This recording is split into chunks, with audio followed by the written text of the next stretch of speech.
Praise the Lord. அல்லேலூயா. சந்தோஷமாக இருக்கிறீங்களா? சந்தோஷமாக இருக்கிறவங்க கையை உயர்த்தி அல்லேலூயா சொல்லலாம். பக்கத்தில் உள்ளவங்கள பாருங்கள்.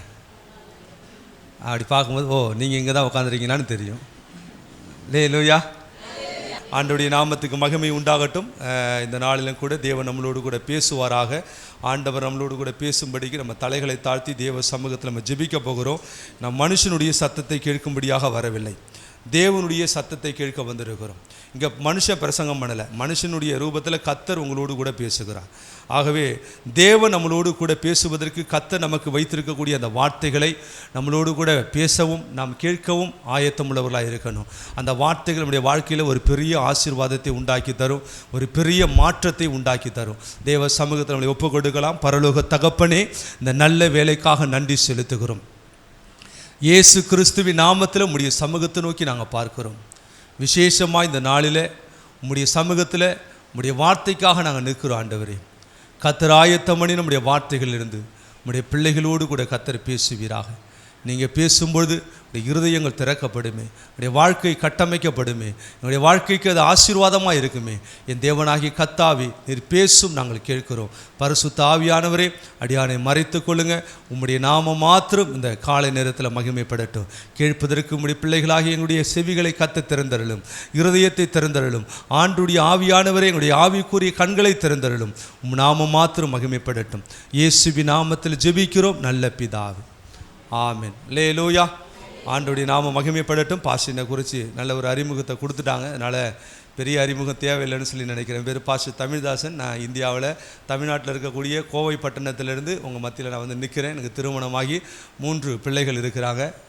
2 பெண் பிள்ளைங்க, ஒரு ஆண் மகன் எனக்கு ஆண்டவர் கொடுத்துருக்கிறார். மூத்த பிள்ளை ஃபிசியோதெரப்பிக்காக படிச்சுட்ருக்கிறாங்க, காலேஜ் ஃபஸ்ட் இயரு. 2வது பிள்ளை +2 படிச்சுட்ருக்காங்க. 3வது பையன் அவர் வந்து 9th படிச்சுட்ருக்காங்க. ஆண்டவர் ஒரு சபையை எனக்கு தந்திருக்கிறார், ஒரு நல்ல குடும்பத்தை தந்திருக்கிறார். உங்களைப் போல சில விசுவாச குடும்பங்களை கர்த்தர் எனக்கு தந்திருக்கிறார். அல்லேலூயா. ஆண்டவர் நல்லவர். கர்த்தரை ஏற்றுக்கொண்டு ஆண்டவரை அறிந்து கொண்டது நிமித்தமாக கர்த்தர் நமக்கு ஒரு சுக வாழ்க்கையை நமக்கு தந்திருக்கிறார். அல்லேலூயா. ஆண்டவர் நல்லவர். ஆண்டவருடைய நாமத்துக்கு மகிமை உண்டாகட்டும். இந்த நாளிலும் கூட கர்த்தர் நம்மளோடு கூட பேசும்படியாக வேதத்திலிருந்து ஒரு வசனத்தை நம்ம வாசித்து தேவ சமூகத்தில் ஆண்டவருடைய வார்த்தையை கேட்க போகிறோம். யாக்கோபு புஸ்தகத்தில் 5வது அதிகாரம் 17வது வசனம் 18வது வசனம் யாவருக்கும் தெரிந்த பலட்சியமான ஒரு வார்த்தை. சேர்ந்து வாசிக்கலாம். ஒருத்தவங்க சத்தத்தை உயர்த்தி முதல்ல வாசிக்கும்படியாக. யாக்கோபு புஸ்தகம் 5வது அதிகாரத்தில் 17வது வசனம் 18வது வசனத்தை ஒரு வாசிக்க நம்ம எல்லாரும் கேட்கலாம். நம்மை போல பாடுள்ள மனுஷனாய் இருந்தும் மழை பெய்யாத படிக்கு கர்த்தாய் ஜெபம் பண்ணினான். அப்பொழுது 3ஆம் வருஷமும் 6 மாதமும் பூமியின் மேல் மழை பெய்யவில்லை. மறுபடியும் ஜெபம் பண்ணினான். அப்பொழுது வானம் மழையை பொழிந்தது, பூமி தன் பலனை தந்தது. அல்லேலூயா. ஆமென். இந்த வசனம் எத்தனை பேர் கேட்டிருக்கீங்க? கேட்காம இருக்க முடியாது. அல்லேலூயா. ஸ்தோத்திரம். கர்த்தரின் மெய்ப்பராய் இருக்கிறார் அப்படிங்கிற வசனம் நமக்கு தெரிஞ்ச மாதிரி இந்த வசனமும் நமக்கு நிறைய தெரிந்திருக்கும். ஆனாலும் ஆண்டவர் நம்மளோடு கூட பேசுகிற வார்த்தைகள், ஒவ்வொருவரும் கொண்டு பேசுகிற வார்த்தைகள் புதிதாக இருக்கும். இந்த காலை நேரத்தில் ஆண்டவர் இந்த வார்த்தைகளை கொண்டு நம்மளோடு கூட பேசுவார். கவனிங்க, எலியா என்பவன் நம்மை போல பாடுள்ள மனுஷனாய் இருந்தும் மழை பெய்யாதபடிக்கு கருத்தாய் ஜெபம் பண்ணினான் என்று சொல்லி வேதம் சொல்லுகிறது. அல்லேலூயா. திரும்பவும் அவன் கருத்தாய் ஜெபம் பண்ணினான், வானம் திறக்கப்பட்டு மழை பெய்தது என்று சொல்லி வேதத்தில் நம்ம வாசிக்கிறோம். இந்த காலை வேளையில் எலியா நம்மை போல பாடுள்ள மனுஷனாக இருந்தும் கருத்தாய் ஜெபம் பண்ணினான் என்று சொல்லி வேதம் சொல்லுகிறது என்று சொன்னால், அந்த கருத்தான ஜெபம் எப்படிப்பட்டதாக இருக்கிறது என்பதை இன்றைக்கு நம்ம தியானிக்க போகிறோம். அல்லேலூயா. எல்லாரும் ஜெபம் பண்ணுறாங்க, எல்லாருடைய ஜெபமும் கேட்கப்படுகிறா என்று சொன்னாக்க இல்லை. எல்லாரும் தேவ சமூகத்தில் முறையிடுகிறாங்க. அத்தனை முறையீடுக்கும் ஆண்டவர் பதில் கொடுக்கிறாரா என்று சொல்லி பார்த்தாக்க இல்லை. ஒரு சிலருடைய ஜெபங்கள் கேட்கப்படுகிறது, ஒரு சிலருடைய ஜெபங்கள் கேட்கப்படாமல் இருக்கிறது. ஒரு சில ஜெபங்களுக்கு உடனே பதில் கிடைக்கிறது, ஒரு சில ஜெபங்களுக்கு கால தாமதம் ஆகி கொண்டிருக்கிறது. ஆனால் சில ஜெபங்களிலே வித்தியாசம் இருக்கிறது. அந்த ஜெபத்துடைய காரியத்தை தான் இன்றைக்கு நம்ம தெரிந்து கொள்ள போகிறோம். அல்லேலூயா. எலியாவுடைய வாழ்க்கையை நம்ம பாருங்க. எலியா நம்மை போல பாடுள்ள ஒரு மனுஷன். அல்லேலூயா. கர்த்தருக்கு சித்தமான எலியா நம்மை போல பாடு உள்ளவன் சொன்னால் அவனுக்கு வந்த பாடுகள் என்னங்கிறது ஒரு பெரிய ஒரு காரியமே இருக்குது. ஆனால் இன்றைக்கு அவனுடைய பாடுகளை நான் தியானிக்கல. அவன் பாடுள்ள மனுஷனாக இருந்தும் கருத்தாய் ஜெபம் பண்ணினான் என்று சொன்னால் அந்த கருத்துள்ள ஜெபம் எப்படியா இருக்க வேண்டும். நம்ம எல்லாரும் நிறைய ஜெபம் பண்ணுறோம், ஆனால் கருத்துள்ள ஜெபம்னா என்ன அப்படிங்கிறத இன்றைக்கு ஆலயத்துக்குள்ளே வந்திருக்கக்கூடிய பிள்ளைகள் நம்ம அறிந்து கொள்வது அவசியம். அல்லேலூயா, கர்த்தருடைய நாமத்துக்கு மகிமை உண்டாகட்டும். அப்படின்னா எலியாவுடைய கருத்துள்ள ஜெபம் எப்படி இருந்தது? எலியாவுடைய அந்த கருத்துள்ள ஜெபம்னா எதனால இவனுடைய ஜெபம் மாத்திரம் கருத்துள்ள ஜெபம் என்று சொல்லி வேதம் பதிவு செய்திருக்கிறது என்பதை இன்றைக்கு நம்ம சில காரியங்களை கொண்டு தெரிந்து கொள்ள போகிறோம். வேத புஸ்தகத்தை கவனிங்க. 1 ராஜாக்கள் புஸ்தகத்தில் 17வது அதிகாரம் 20வது வசனம் 21வது வசனத்தை ஒருவர் வாசிங்க. 1 ராஜாக்கள் புஸ்தகம் 17வது அதிகாரம் 20, 21 வாசிங்க.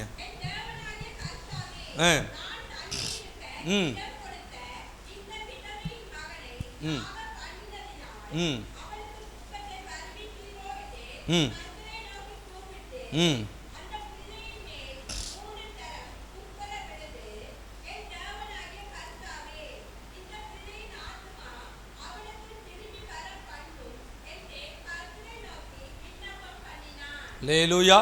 கொஞ்சம் கவனிங்க. எலியாவுடைய ஜெபம் கருத்துள்ள ஜெபம் என்று சொல்லி வேதம் சொல்லுகிறது. அப்படி கருத்துள்ள ஜெபம் எப்படியா இருந்திருக்கிறது என்று சொல்லி இந்த வசனங்களில் நம்ம பார்க்க முடிகிறது. 21வது வசனம் 20வது வசனத்தில் கவனிங்க. எலியா தங்கி இருக்கக்கூடிய ஒரு வீட்டிலே அந்த பிள்ளை சாக கிடக்கிற ஒரு சூழ்நிலையை நம்ம பார்க்கிறோம். அப்பொழுது அந்த பிள்ளை மரித்து போன சூழ்நிலையை அறிந்த மாத்திரத்தில் 20வது வசனம் சொல்லுகிறது, அவன் பிரச்சனையோடு கூட தன்னை இணைத்து கொண்டு ஒரு ஜெபிக்கிற ஒரு காரியம் அங்கே வலியுறுத்தப்படுகிறது. அல்லேலூயா. 20வது வசனத்தை கவனிங்களேன். எனக்கு தங்கி இருக்க இடம் கொடுத்தலுடைய மகன். அல்லேலூயா, ஸ்தோத்திரம். யோசிச்சு பாருங்க. 21வது வசனம், பிள்ளையின் மேலே முகம் குப்புற விழுந்து பிரச்சனையை தன்னுடைய பிரச்சனையாக பாவித்து எலியாவுடைய ஜெபம் ஏறெடுக்கப்படுகிறது. அல்லேலூயா. அப்போ கர்த்தருடைய பிள்ளைகளை நம்ம புரிஞ்சுக்கணும், எது கருத்துள்ள ஜெபம் அப்படின்னு சொல்லி பார்த்தீங்கன்னா, எலியா தன்னுடைய வாழ்க்கையில் அந்த பிரச்சனையை தன்னோடு கூட இணைத்து கொண்டு ஜெபிக்கிற ஒரு ஜெப வாழ்க்கை வாழ்கிறவனாய் காணப்பட்டான். அவன் அந்த பிரச்சனையை அவங்க பிரச்சனையா பார்க்கல, அந்த பிரச்சனையை தன்னுடைய பிரச்சனையாக பார்க்க ஆரம்பித்தான். அல்லேலூயா. அவங்களுடைய பிள்ளை சாக கிடக்கிறது, ஆனால் அந்த பிள்ளைக்காக இவன் பிரச்சனையை தனக்காக சொந்தப்படுத்த எப்படி சொல்றான் பாருங்க, எனக்கு தங்க இடம் கொடுத்தவளுடைய பிள்ளை ஆண்டவரே. அல்லேலூயா. எனக்கு தங்க இடம் கொடுத்தவளுடைய பிள்ளை, இந்த பிள்ளையின் மேல முகம் குப்புற விழுந்து அந்த பிள்ளையை அணைத்து கொண்டு ஆண்டவரே இந்த பிள்ளைக்கு ஒரு இரக்கத்தை செய்யும் என்று சொல்லி தேவ சமூகத்தில் எலியா ஜெபிக்கிற ஒரு ஜெபத்தை பார்க்கிறோம். அப்படின்னா கருத்துள்ள ஜெபம்னா என்ன தெரியுமா? பிரச்சனையோடு கூட தன்னை இணைத்து கொண்டு ஜெபிக்கிற ஜெபம் கருத்துள்ள ஜெபம். அல்லேலூயா. யாருக்கோ ஒருத்தவங்களுக்கு ஜெப குறிப்பு சொல்றாங்க, யாரோ ஒருவர் சபையில் ஜெபிக்கிறாங்க, நமக்கு என்ன அப்படின்னு சொன்னாங்க, அது கருத்துள்ள ஜெபமாக இருக்காது. அல்லேலூயா. சபையில் ஒரு ஜெப குறிப்பை சொல்லும் பொழுது, ஒருத்தருடைய காரியங்களுக்காக சொல்லும்போது, ஒரு ஒரு விசுவாசி விபத்தில் இருக்கலாம், ஒரு சிலருக்கு பிரசவ வேதனைப்படலாம், ஒருத்தவங்க சரீர பலவீனத்தோடு கூட ஐசியூவில் இருக்கலாம். ஏதோ ஒரு சூழ்நிலையில் ஆண்டவர் எங்களுக்கு ஒரு அற்புதம் செய்ய வேண்டும் என்று சொல்லி சபையில் ஒரு ஜெப குறிப்பை சொல்லும் பொழுது, அந்த ஜெபத்தை யாரோ ஒருத்தவங்க ஏறெடுக்கிறாங்க, யாரோ ஒருத்தவங்க ஆமேன்னு சொல்றாங்க. நம்ம அந்த நேரத்தில் வேற ஒரு காரியத்தை செய்வோம் என்று சொல்லி நம்ம செய்வோம்னு சொன்னா அந்த ஜெபத்துக்கு பதிலும் கிடைக்காது, அந்த ஜெபம் கருத்துள்ள ஜெபமாகவும் இருக்காது. அல்லேலூயா. அப்போ சபையில் ஒரு ஜெப குறிப்பை சொல்லும் பொழுது அந்த ஜெபத்தை உள்வாங்கினவர்களாக, இது என்னுடைய பிள்ளைக்கு, இது என்னுடைய கணவருக்கு, இது என்னுடைய மனைவிக்கு, அல்லது என்னுடைய பெற்றோருக்கு, என்னுடைய உடன்பிறப்புகளுக்கு இப்படி ஒரு நிலைமை இருக்கும் என்று சொன்னால் நான் எப்படி ஜெபிப்பேனோ அதே போல அதை உள்வாங்கி அந்த ஜெபத்தை என்னுடைய ஜெபமாக, அந்த பிரச்சனையை என்னோட பிரச்சனையாக நான் ஏற்றுக்கொண்டு ஜெபம் பண்ணும் பொழுது அந்த ஜெபம் கருத்துள்ள ஜெபமாக மாறுகிறது. அல்லேலூயா. அல்லேலூயா. அந்த ஜெபத்திற்கு ஆண்டவர் உடனே பதில் கொடுக்கிறார். ஆமென். அதனால தான் எலியாவுடைய ஜெபம் கருத்துள்ள ஜெபம் என்று சொல்லி சொல்லப்படுகிறது. அப்போ எலியா பிரச்சனையோடு கூட தன்னை இணைத்து கொண்டு ஜெபிக்கிற ஒரு காரியம். அதனால ஜெபம் பண்ணும்போது எதையோ ஒன்று நினச்சிக்கிட்டு ஜெபம் பண்ணக்கூடாது. நிறைய பேருடைய ஜெபம் பார்த்தீங்கன்னா, இங்கே இவங்களுக்காக ஜெபம் பண்ணிட்டு இருப்பாங்க, வீட்டை பூட்டாமல் வந்துட்டோமா அப்படிங்கக்கூடிய ஒரு ஏக்கம் இருக்கும். இன்றைக்கி நம்ம போய் என்ன செய்யலாம், நம்ம போகிறதுக்குள்ளே கறிக்கடை மூடிடுவாங்களா மூட மாட்டாங்களான்னு தெரியலையே அப்படிங்கக்கூடிய ஏதோ ஒரு எண்ணத்தில், ஏதோ ஒரு நினைப்பில், ஏதோ ஒரு சூழ்நிலை நினச்சிக்கிட்டு வாய் மட்டும் இங்கே அப்படியே முணுமுணுக்குமே தவிர எண்ணங்கள் வேற ஒரு இடத்துல இருக்கும். அல்லேலூயா. எங்கள் ஊரில் அங்கே ஒரு பழமொழி சொல்லுவாங்க, வயசான காலத்தில் அவளை நினச்சி உரலை அடித்தானா அப்படின்னு சொல்லுவாங்க. அப்போ ஏதோ ஒரு காரியத்தை நினச்சிக்கிட்டு ஏதோ ஒரு வேலையை செய்கிற ஒரு பிழப்பு. அப்படிப்பட்ட ஒரு காரியத்தை நம்ம செய்வோம் என்று சொன்னால் நம்முடைய ஜெபம் கருத்துள்ள ஜெபமாய் மாறாது. அந்த ஜெபத்திற்கு தேவனிடத்திலிருந்து பதிலையும் நம்ம எதிர்பார்க்க முடியாது. அல்லேலூயா. அப்போ கருத்துள்ள ஜெபம் என்று சொன்னால் எந்த ஒரு பிரச்சனையும் தன் பிரச்சனையாக உள்வாங்கி கொண்டு உணர்ந்தவர்களாக நம்ம ஜெபம் பண்ணும் பொழுது கர்த்தர் அந்த ஜெபத்தை கருத்துள்ள ஜெபமாய் பார்க்கிறார். அந்த ஜெபத்திற்கு கர்த்தர் பதிலை கொடுக்கிறார். அல்லேலூயா. ஆண்டவருடைய நாமத்துக்கு மகிமை உண்டாகட்டும். யாத்ராகம புஸ்தகத்தில் கவனிங்க, 32வது அதிகாரத்தில் 31, 32 வசனத்தை நீங்கள் பார்க்கும்போது மோசே சீனாய் மலையில் ஏறி தேவனோடு கூட இரவும் பகலும் 40 நாள் ஜெபம் பண்ணினார் என்று சொல்லி பார்க்குறோம். ஆண்டவரோடு கூட சம்பாஷிக்கிறான். தேவனுடைய கட்டளையை பெற்றுக்கொள்ளும்படி, தேவனுடைய இரக்கத்தை பெற்றுக்கொள்ளும்படி, தேவ ஜனங்களுக்கான வார்த்தைகளை பெற்றுக்கொள்ளும்படி 40 நாள் இரவும் பகலும் மோசே தேவனோடு கூட சம்பாஷணை பண்ணி கொண்டிருக்கிறான். சென்றது தேவ பிள்ளைகளுக்காக என்பதை தேவ பிள்ளைகள் உணராதபடிக்கு அவர் ரொம்ப நாள் ஆயிடுச்சு, போய் பல நாட்கள் ஆயிடுச்சு. இத்தனை நாட்கள் ஒருவன் உணவும் தண்ணீர் இல்லாமல் எப்படி இருக்க முடியும்? அவர் இதுக்கு மேலே வருவதற்கான வாய்ப்பு இல்லை. அவர் கீழே இறங்குறதுக்குள்ளே ஒரு மிருகங்களோ ஏதோ ஒரு சூழ்நிலையோ அவனை பட்சித்து போட்டிருக்கோம். அதனால இனி எலியாவை நம்பி எந்த பிரயோஜனமும் இல்லை. இனி நம்மளை வழிநடத்துவதற்கு நமக்கு ஒரு தெய்வத்தை உண்டாக்கலாம் என்று சொல்லி கீழே இருந்த ஆரோனும் சுற்றி உள்ளவர்களும் அவர்களுக்கென்று ஒரு தெய்வத்தை வணங்கும்படிக்கு ஒரு கன்று குட்டியை உருவாக்கினார்கள் என்று சொல்லி வேதம் சொல்கிறது. அல்லேலூயா. 40 நாள் அவங்களால பொறுக்க முடியல. அந்த 40 நாளுக்குள்ளேயே இவங்க வேறு ஒரு விக்கிரகத்தை உருவாக்கி இவர்களுக்கு வேறு தெய்வத்தை உண்டாக்கி கொண்டார்கள். 40 நாள் கழித்து தேவனால் கொடுக்கப்பட்டுள்ள வார்த்தைகளை சந்தோஷமாய் பெற்றுக்கொண்டு, கர்த்தருடைய கட்டளைகளை சந்தோஷமாய் பெற்றுக்கொண்டு தம்முடைய பிள்ளைகளுக்கு அடையாளப்படுத்தும்படியாக மகிழ்ச்சியோடு கூட இறங்கி வந்து பார்த்தா இவர்கள் வேறே தெய்வத்துக்கு ஆராதனை செய்து கொண்டிருக்கிறார்கள். அல்லேலூயா, அல்லேலூயா, சோத்திரம். கவனிங்க, வேற தெய்வத்துக்கு ஆராதனை செய்கிற அந்த சூழ்நிலையில் மோசேயினுடைய மனநிலை எப்படி இருக்குன்னு யோசிப்பாருங்க. 40 நாள் கர்த்தர் இரவும் பகலும் மோசையோடு கூட பேசுகிறார். என் ஜனங்களை நீ இப்படி நடத்தணும், இப்படி போஷிக்கணும், இப்படி வழி நடத்தணும், இவனுக்கு இந்த ஆலோசனையை கொடுக்கணும், இவனுடைய எதிர்காலம் இப்படி இருக்குன்னு சொல்லி பல திட்டங்களை கர்த்தர் மோசேக்கு கொடுத்து அனுப்புகிறார். ஆனால் திட்டங்களை மறந்தவர்களாக இந்த பிள்ளைகள் ஆண்டவருக்கு எதிரான காரியங்களை செய்து கொண்டிருக்கிறாங்க. அப்பொழுது அவன் செய்கிற காரியத்தை பாருங்க. ஆண்டவருடைய கோபம் அந்த பிள்ளைகள் மேல இறங்கும் பட்சத்தில் 32வது வசனத்தில் மோசே ஜெபம் பண்றாரு. ஆண்டவரே, இவருடைய பாவத்தை மன்னியும். என்ன சொல்றாருங்க? இவர்களுடைய பாவத்தை மன்னியும், இல்லாவிட்டால் உம்முடைய புஸ்தகத்திலிருந்து என்னுடைய பெயரை என்ன பண்ணுங்க. அல்லேலூயா. நம்ம எப்படி ஜெபம் பண்ணுவோம்? எவ்வளோ கஷ்டப்பட்டு நான் ஜெபம் பண்ணிட்டு வந்து உங்களுக்கு முன்னாடி நிற்கிறேன். உங்கள் இஷ்டத்துக்கு ஃபோனை பார்த்துக்கிட்டு இருக்கிறீங்களா? அந்த ஃபோன் உடைந்து போவதாக, போகும்போதே உங்களுடைய பர்ஸு காணா போவதா, ஏதோ ஒரு விதத்தில் நம்முடைய கோபத்தை கொட்டி தீர்த்துருவோம்.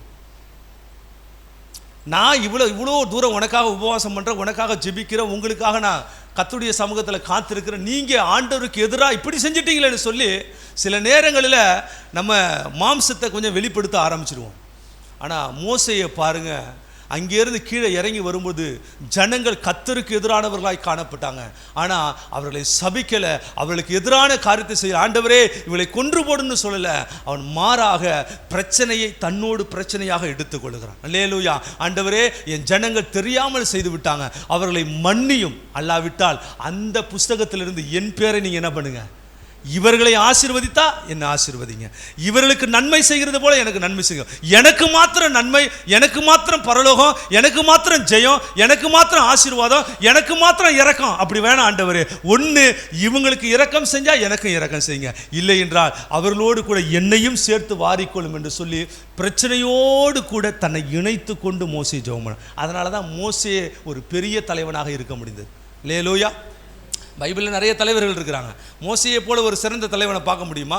அவ்வளோ ஒரு சிறந்த தலைவனாக ஒரு 20 லட்சம் ஜனங்களை திட்டத்திட்ட பிள்ளை குட்டியோடு சேர்த்தா ஒரு 50 லட்சம் ஜனங்களை வழிநடத்துகிற ஒரு விலையேற பெற்ற ஒரு ஞானம் பெற்றவனாக இருந்திருக்கிறான். அப்படின்னு சொன்னால் நம்ம 2 குடும்பத்தை வச்சுட்டு 10 குடும்பத்தை வச்சுட்டு சமாளிக்க முடியல இல்லையா?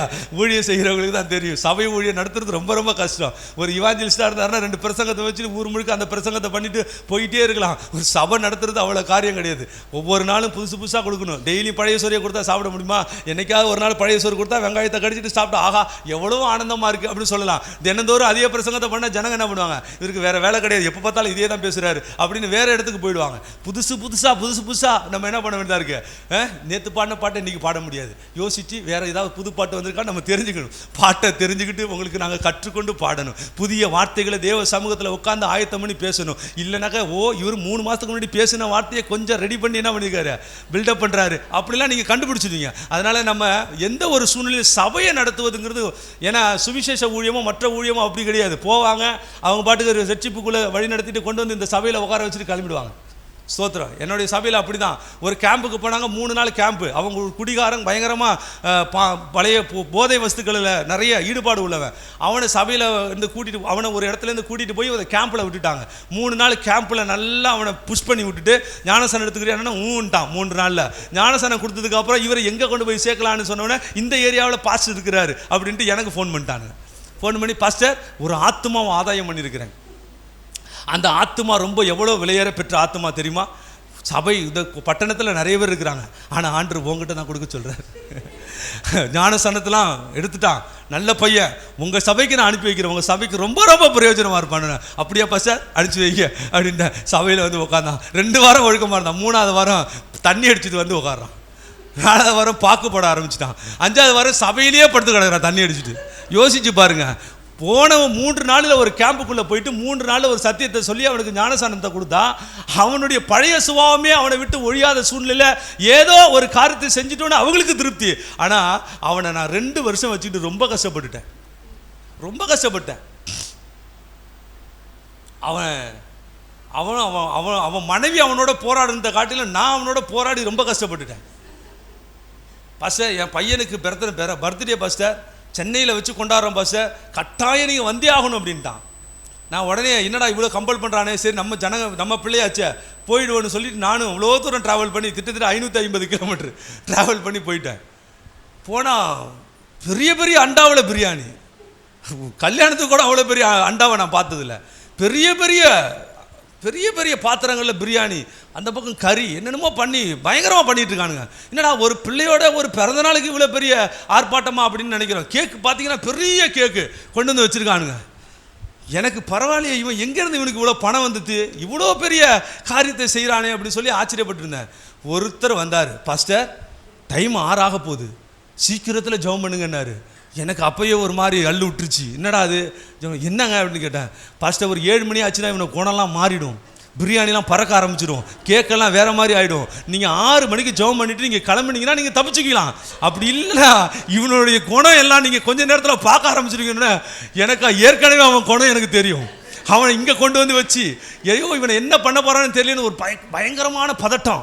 என் மனைவியை கூட்டிகிட்டு போகல, ஒரு இடத்துல ஒரு ஹோட்டலில் புக் பண்ணி, ஏமா எனக்கு அவனை மேலே ஒரு சின்ன டவுட் இருக்குது, அதனால் நீ இங்கேயே இரு அப்படின்னு சொல்லி ஒரு இடத்துல அவங்கள தங்க வச்சுட்டு நான் மட்டும் போயிட்டு வரேன். ஏன்னா அவனுடைய சூழ்நிலை தெரியாமல் நம்மளை நடுக்காட்டில் விட்டானா என்ன பண்ணுறதுன்னு மனைவிக்கு, நம்மளை நம்பி வந்தவங்களில் அவங்கள ஒரு சரியான இடத்துல கொண்டு போய் வைக்கணும் இல்லை, அவங்கள கொண்டு போய் வச்சுட்டு நான் மட்டும் தான் போனேன். கரெக்டாக 6:30 மணி 6:45 ஆச்சு. எங்கேயோ ஒரு இடத்துல ஒரு சவுண்டு கேட்டுச்சு. அப்புறம் ஆஹா ஆரம்பிச்சிட்டானுன்னு நினச்சேன். கொஞ்ச நேரத்தில் பார்த்தீங்கன்னா இவன் தான் சபைக்கு வரவன் அருவாளை தூக்கிட்டு ஓடுறான்.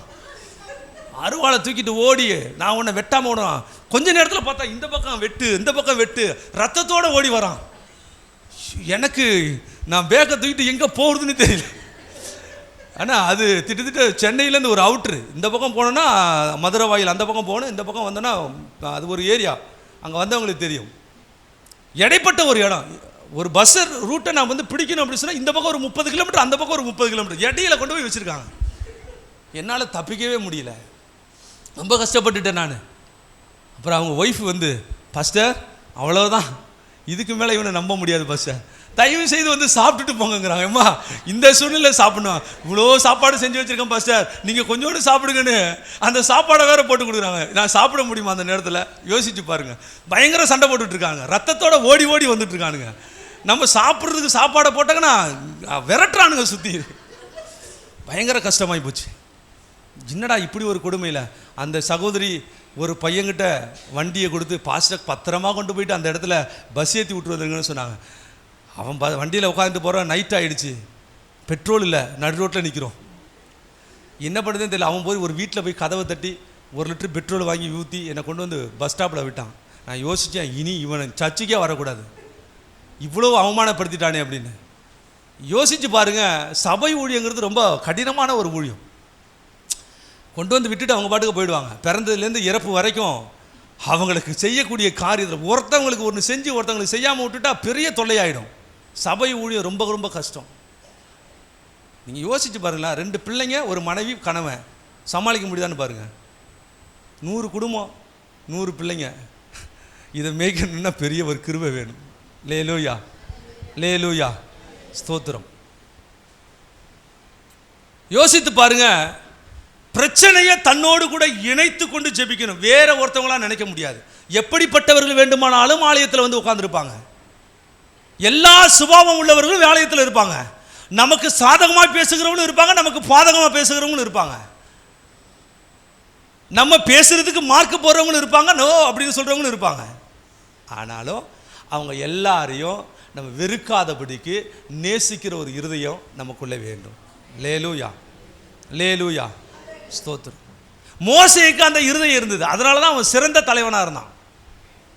பிரச்சனை மோசேக்கு எதிராக, பிரச்சனை தேவனுக்கு எதிராக. ஆனாலும் ஆண்டவரே அவர்களை கொன்று போடுன்னு சொல்லி கேட்கல, கொன்று போட்டால் என்னையும் சேர்த்து கொன்று போடும். லேலூயா, உயிரோடு வைத்தால் எங்கள் யாவரையும் உயிரோடு வையும். அப்படின்னா என்ன அர்த்தம்னா, ஒரு பிரச்சனை அப்படின்னா பிரச்சனையை தன் பிரச்சனையாக எடுத்துக்கொண்டு, சூழ்நிலையை தன் சூழ்நிலையாக கருதி கொண்டு தேவ சமூகத்தில் யார் ஒருவன் ஜெபிக்கிறானோ அவன் தான் கருத்துள்ள ஜெபத்தை செய்கிறவன். லேலூயா. அப்போது எலியாவுடைய ஜெபம் கருத்துள்ள ஜெபம்னா முதலாவது நம்ம புரிந்து கொள்ளணும், அவன் தன்னுடைய பிரச்சனையோடு கூட தன்னை இணைத்து கொண்டான். ஆமென். பிரச்சனையோடு கூட தன்னை இணைத்து கொண்டான். ஆண்டவருடைய நாமத்துக்கு மகிமை உண்டாகட்டும். இப்போ கருத்துள்ள ஜெபம் அப்படின்னு சொன்னாக்க பிரச்சனையோடு கூட தன்னை இணைத்து கொண்டு ஜெபிக்கிற ஜெபம் தான் கருத்துள்ள ஜெபம் என்பதை புரிந்து கொள்ளணும். 2வது ஒரு ஜெபம், கருத்துள்ள ஜெபம்னா என்ன? 1 ராஜாக்கள் புஸ்தகத்தில் 18வது அதிகாரத்தை கவனிங்க, 1வது வசனத்தை வாசிங்க. 18:1. அநேக நாட்கள் சென்று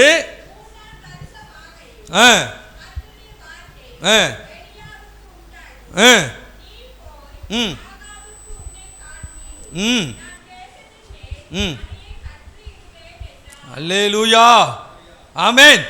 கொஞ்சம் கவனிங்க, பின்னால் உள்ளவங்க ஒரு அல்லேலூயா சொல்லுங்களேன். லாஸ்டாக இருக்கக்கூடிய அந்த பச்சை கலர். ஓகே, தேங்க்யூ சிஸ்டர், கர்த்தர் உங்களை ஆசீர்வதிப்பார். கொஞ்சம் கவனிங்க. 1 ராஜாக்கள் புஸ்தகத்தில் 18:1வது வசனத்தை வாசிச்சாங்க. ஒரு சிலர் தேடுறாங்க, புதிய ஏற்பாட்டில் பிரட்டிக்கிட்டு இருக்கிறீங்கன்னு நினைக்கிறேன். ஸ்தோத்திரம்.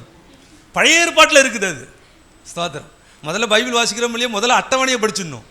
அட்டவணையை படித்தா தான் இந்த புத்தகத்துக்கு மேலே அந்த புத்தகம் அப்படின்னு கூட தெரியும். அதுவே தெரியாமல் சில இடங்கள்லாம் போனால் நிறைய ஊழியங்களை பக்கத்தை சொல்ல வேண்டியதாக இருக்கும். அவங்க ரொம்ப விசுவாசியாக இருப்பாங்க, பழைய விசுவாசியாக இருப்பாங்க. ஆனால் பக்கம் சொன்னால் தான் பெறட்டும். பழைய ஏற்பாட்டில் 1991 சொன்னால் தான் பெறட்டும், இல்லைன்னா புதிய ஏற்பாட்டில் போய் இருக்கான்னு தேடிட்டு இருப்பாங்க. ஸ்தோத்திரம். ஏன்னா சபை ஊழியத்தை நடத்துறதுனால சபை பிள்ளைகளை குறிச்சே நம்ம பேசி பேசி இப்படி ஆயிடுச்சு. கொஞ்சம் கவனிங்க. 1 ராஜாக்கள் 18:1 பாருங்க. அநேக நாட்கள் சென்ற பிறகு கர்த்தர் எலியாவோடு கூட பேசுகிறார், நீ உன்னை ஆகாப்புக்கு முன்பதாக காமி. அல்லேலூயா. ஆகாப்புக்கு முன்பதாக காமி, தேசத்தில் மழையை கட்டளையிடுவேன் என்று சொல்லுன்னு சொல்றாரு. அல்லேலூயா. யோசிச்சு பார்க்கணும். 17வது அதிகாரம் 1வது வசனத்தில் எலியா ஆகாப் ராஜாவுக்கு முன்பதாக போய் நின்று என் வார்த்தையின்படி மழையும் பனியும் பெய்யாதிருக்குன்னு சொல்றாரு. 18வது அதிகாரம் 1வது வசனத்தில் எலியாவுக்கு ஆண்டவருடைய வார்த்தை சொல்லுது, அநேக நாட்கள் சென்ற பிறகு, திட்ட 3 வருஷம். அல்லேலூயா. அநேக நாட்கள் சென்ற பிறகு இப்பொழுது ஒன்று ஆகாப்புக்கு முன்னாடி போய் காமின்னு சொல்றாரு. கர்த்தருடைய நாமத்துக்கு ஸ்தோத்திரம். கவனிங்க, இந்த 17வது அதிகாரம் 1வது வசனத்துக்கும் 18வது அதிகாரம் 1வது வசனத்துக்கும் இடைப்பட்ட காலம் 3 வருஷம். எத்தனை வருஷங்க? 3 வருஷம். அப்போ தேவன் எலியாவை ஒரு காரியத்துக்கு அனுப்பி அவனுக்கு திரும்பவும் ஒரு வார்த்தையை கொடுப்பதற்கு 3 வருடங்கள் காத்திருக்க வேண்டிய சூழ்நிலை வருகிறது. ஆமென். அப்படின்னா என்ன புரிஞ்சுக்கிறோன்னா, கருத்துள்ள ஜெபம் என்ன தெரியுமா? தேவனுடைய வேலை வருகிற வரைக்கும் காத்திருந்து ஜெபிப்பது தான் கருத்துள்ள ஜெபம். அல்லேலூயா. தேவனுடைய வேலை வருகிற வரைக்கும் தேவ பிள்ளைகள் நம்ம காத்திருந்து ஜெபிக்கணும். அந்த நேரம் வரைக்கும் நம்ம காத்திருக்கணும். எலியா 3 வருஷம் காத்திருந்தான், சொகுசான வாழ்க்கையோடு கூட இல்லை. அல்லேலூயா. அவன் போய் கேரித்த ஆற்றண்டியில் ஒரு செடிக்கும் பக்கத்தில் பழிஞ்சு கிடக்குறான். ராஜா ஊரே தேடிட்டாரு, ஆனால் அந்த இடத்த மட்டும் என்ன பண்ண முடியல, தேட முடியல. அவர் சொல்கிறாரு, நீ போப்பா, உன்னை போஷிப்பதற்கு நான் என்ன பண்ணுவேன், டெய்லியும் டிஃபன்லாம் அனுப்புவேன், அதை வாங்கி நீ என்ன பண்ண, சாப்பிட்டுக்கோ, உன் தாகத்துக்கு என்ன பண்ணிக்க, தண்ணீர் எடுத்து குடிச்சிக்கோ. இப்போது காலையிலே பார்த்தா காக்கா வருது, அழகாக சுட சுட அப்பத்தை கொண்டு வந்து கொடுக்குது. அவன் காலையில் எழுந்திரிச்சு அப்படியே ஓப்பன் பண்ணி சாப்பிட்றான், தண்ணியை குடிக்கிறான், சாப்பிட்றான், தண்ணியை குடிக்கிறான். 3 வருஷம் அவனுடைய ஊழியம் என்ன தெரியுமா, 3 வருஷம் ஊழியம், சாப்பிட்றது தண்ணி குடிக்கிறது. அல்லேலூயா. சாப்பிட்றது ஸ்தோத்திரம். சாப்பிடுவான், தண்ணி குடிப்பான், தூங்குவான், சாப்பிடுவான், தண்ணி குடிப்பான், தூங்குவான். ஒரே ஒரு காரியம் தான் செஞ்சா போல, என் வார்த்தையின்படி பழியும் மழையும் பெய்யாது இருக்கும். ஒரு வார்த்தை ஆகாப்புக்கு முன்னாடி போய் சொல்லிட்டு வந்துட்டான். சொல்லிட்டு வந்தவன் எங்கேயும் கெத்து காட்ட முடியல, ஓடி வந்து என்ன பண்ணிட்டான், ஒளிஞ்சுக்கிட்டு உட்காந்துருக்கிறான். ஆண்டவர் சொல்லிட்டார், போய் ஒளிஞ்சுக்கோ. அவரே அங்கே கிள்ளி விடுறாரு, அவரே ஒளிய சொல்கிறாரு,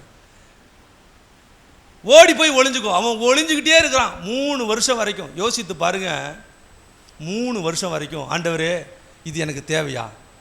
நான் பாட்டுக்கு சும்மா தானே இருந்தேன், சும்மா என்னை கொண்டு போயிட்டு அவனுக்கு முன்னாடி நிற்க வச்சு சவடால் பேச வச்சுட்டீங்க. நான் பாட்டுக்கு பேசிட்டு இப்போ அவன் என்னை தேடிக்கிட்டு இருக்கிறான். அவன் மொத்த இராணுவமும் என்னை ஒத்த ஆளை துரத்திக்கிட்டு இருக்கு. ஆனால் நான் இங்கே ஒளிஞ்சிக்கிட்டு இருக்கிறேன். எத்தனை வருஷம் ஒழிய முடியும்? ஒரு ஏதாவது ஒரு வீட்டை காமிச்சிங்களா, ஏதாவது ஒரு வீட்டவோ ஒரு ஏசியோ போட்டு ஏதாவது உட்கார வச்சிங்கன்னா நல்லா இருந்திருக்கும். இப்படி காட்டுக்குள்ளே இப்படி என்ன உட்கார வச்சுருக்கீங்களே, ஒரு நாளும் முறுமுறுக்கவே இல்லை. அல்லேலூயா. ஒரு நாளும் அவன் என்ன பண்ணலைங்க, முறுமுறுக்கவே இல்லை. சூழ்நிலைகள் அவனுக்கு சாதகம் இல்லாமல் இருக்கிறது, அவனுக்கு சரியான வசதிகள் இல்லை, அங்கே தங்குவதற்கான நல்ல சூழ்நிலைகள் கிடையாது. அவன் அங்கே இருக்கக்கூடிய ஒரு மரத்தடியில் படுத்துக்கிறான், சாப்பாடை சாப்பிட்றான், தண்ணியை குடிக்கிறான். இதையே 3 வருஷம் அவனுடைய வாழ்க்கை வாழ்கிறான். கொஞ்சம் கொஞ்சம், ஏன்னா தேசம் பஞ்சம் இல்லை. அவன் போகும்போது தேசத்தில் ஆற்றுல நிறைய தண்ணி இருந்துச்சு. இப்போ தண்ணி கொஞ்சம் கொஞ்சமாக என்ன இருந்துச்சுங்க, சுண்ட ஆரம்பிச்சிருச்சு. கொஞ்சோண்டு தண்ணி தான் இருக்குது. நீங்களாம் யோசிச்சு பாருங்கள். நம்மலாம் அரிசி குறையும் போதே அரிசி இல்லைம்மோ, அப்படி தானே? அரிசி இருக்கும், ஆனால் பெண்களுடைய ஹேபிட்டே இப்படி தான். அரிசி கொஞ்சம் இருக்கிறதுக்கு முடியாது, அரிசியே இல்லைங்க, கடுகே இல்லைங்க, பருப்பே இல்லைங்க, கருவேப்பிள்ளையே இல்லைங்க, தக்காளியே இல்லைங்க. அது இருக்குன்னு 2 நாளைக்கு தாட்டும். ஆனால் முன்னாடியே அப்போ தான் அவருக்கு அங்கே கீ கொடுத்தா தான் அந்த வேலையே நடக்கும். நீங்கள் ரொம்ப அட்வான்ஸாக இருப்பீங்க, அவர் ரொம்ப வேற மாதிரி இருப்பார். அதனால் இருந்தாலும் இங்கே இல்லை இல்லை. எங்கள் பாட்டி ஒருத்தவங்க இருந்தாங்க, அவங்களுக்கு மாத்திரை டெய்லியும் ப்ரெஷர் மாத்திரை சாப்பிடுவாங்க. அவங்க 1 மாதத்துக்கு முன்னாடியே சொல்லிவிடுவாங்க, 1 மாதம் இருப்பு இருக்கும் மாத்திரை. 1 மாதத்துக்கு முடியாது, மாத்திரையே இல்லை சாமி, நீ வாங்கிட்டு வந்து கொடுத்தாதான் சாமி, 2 நாளைக்கு அப்புறம் நான் இழுத்துட்டு செத்துருவேன் சாமிம்பாங்க. ஆனால் நம்ம ஐயோ 2 நாளைக்குள்ளே பாட்டி செத்துச்சுன்னா என்ன பண்ணுன்னு அவசரமாக ப்ரெஷர் மாத்திரையை வாங்கிட்டு ஓடுவோம். அப்புறம் பார்த்தா அது பேக்கை எடுத்து பார்த்தா ஒரு டப்பாவில் அடிக்கடிக்கு வச்சுக்குவோம், 4-5 அட்டை இருக்கும். இவ்வளோ அட்டை, ஆமாம், எனக்கு யார் வந்து வாங்கி கொடுக்க முடியும்? திடீர்னு யாராவது நீங்கள் வாங்கி கொடுக்கலன்னா ஸ்டாக் வச்சுக்கிட்டே இருக்கும். மெடிக்கல் ஷாப்பில் கூட இருக்காது, இவங்ககிட்ட இருக்கும். இப்போது முன்னாடியே நம்ம ஒரு ஆயத்தம் இருக்கும்போதே இல்லைம்மோ. யோசிச்சு பாருங்க, எலியா குடும்பம் நடத்துகிற அந்த வாழ்க்கை குறைஞ்சிக்கிட்டே இருக்குது, தண்ணி சுண்டிக்கிட்டே இருக்குது. ஆண்டவரே, என்னை கொண்டு வந்து விட்டுட்டிய, தண்ணியெல்லாம் தீரப்போகுதுப்பா, தண்ணியெல்லாம் தீரப்போதே, என்னை கொண்டு வந்து இன்னும் இங்கேருந்து என்னை தூக்காமல் வச்சுருக்கீங்களே. ஒரு நாள் ஆண்டவர்கிட்ட அவன் குறை சொல்லவே இல்லை. அல்லேலூயா. சுத்தமாக தண்ணி தீருகிற வரைக்கும் அவனுக்கு தெரியும், என்னை கொண்டு வந்து இங்கே வைத்திருக்கிறவர் என்னை திரும்பவும் கொண்டு போய் சேர்ப்பதற்கு அவரால் முடியும். எனக்கு தண்ணீரை கொடுத்து இந்த இடத்துல அப்பத்தை கொடுத்து 3 வருஷம் பராமரித்த ஆண்டவர் இந்த சூழ்நிலைகள் எல்லாம் என்னை விட்டு எடுப்படும் நாள் அவருக்கு தெரியும். ஏற்ற நேரம் வரும்பொழுது கர்த்தர் நிச்சயமா என்னை இந்த இடத்துல இருந்து வெக்கேட் பண்ணுவார்னு சொல்லி அவன் அறிந்து வைத்திருக்கான். கர்த்தருடைய வேலை வர வரைக்கும் காத்திருந்தான், தேவனுடைய வேலை வர வரைக்கும் அவன் காத்திருந்தான். முறுமுறுக்கவே இல்லை, ஆண்டவர்கிட்ட முறுமுறுக்கவே இல்லை. ஏன் ஆண்டவரை என்னை கொண்டு வந்து விட்டீங்கன்னு சொல்லவே இல்லை. கடைசி வரைக்கும் அந்த இடத்துல பொறுமையோடு கூட அவனுக்கு வாழ்வாதாரமே தண்ணி தான், வாழ்வாதாரமே தண்ணி தான். இந்த தண்ணீர் கடைசி வற்றி போகிற வரைக்கும் ஒரு நாளும் அவன் ஆண்டவரை முறுமுறுக்காதபடிக்கு காலம் வர வரைக்கும் அவன் காத்திருந்தான். அதான் அவனுடைய ஜெபம், கருத்துள்ள ஜெபம். அல்லேலூயா. யோசிச்சு பாருங்க, நம்மளாம் பொறுக்க முடிய மாட்டுது சீக்கிரமாக. நம்ம எல்லாமே அவ்வளோ அவசரத்தில் நம்ம இருக்கிறோம், அவசரத்தில் இருக்கிறோம்.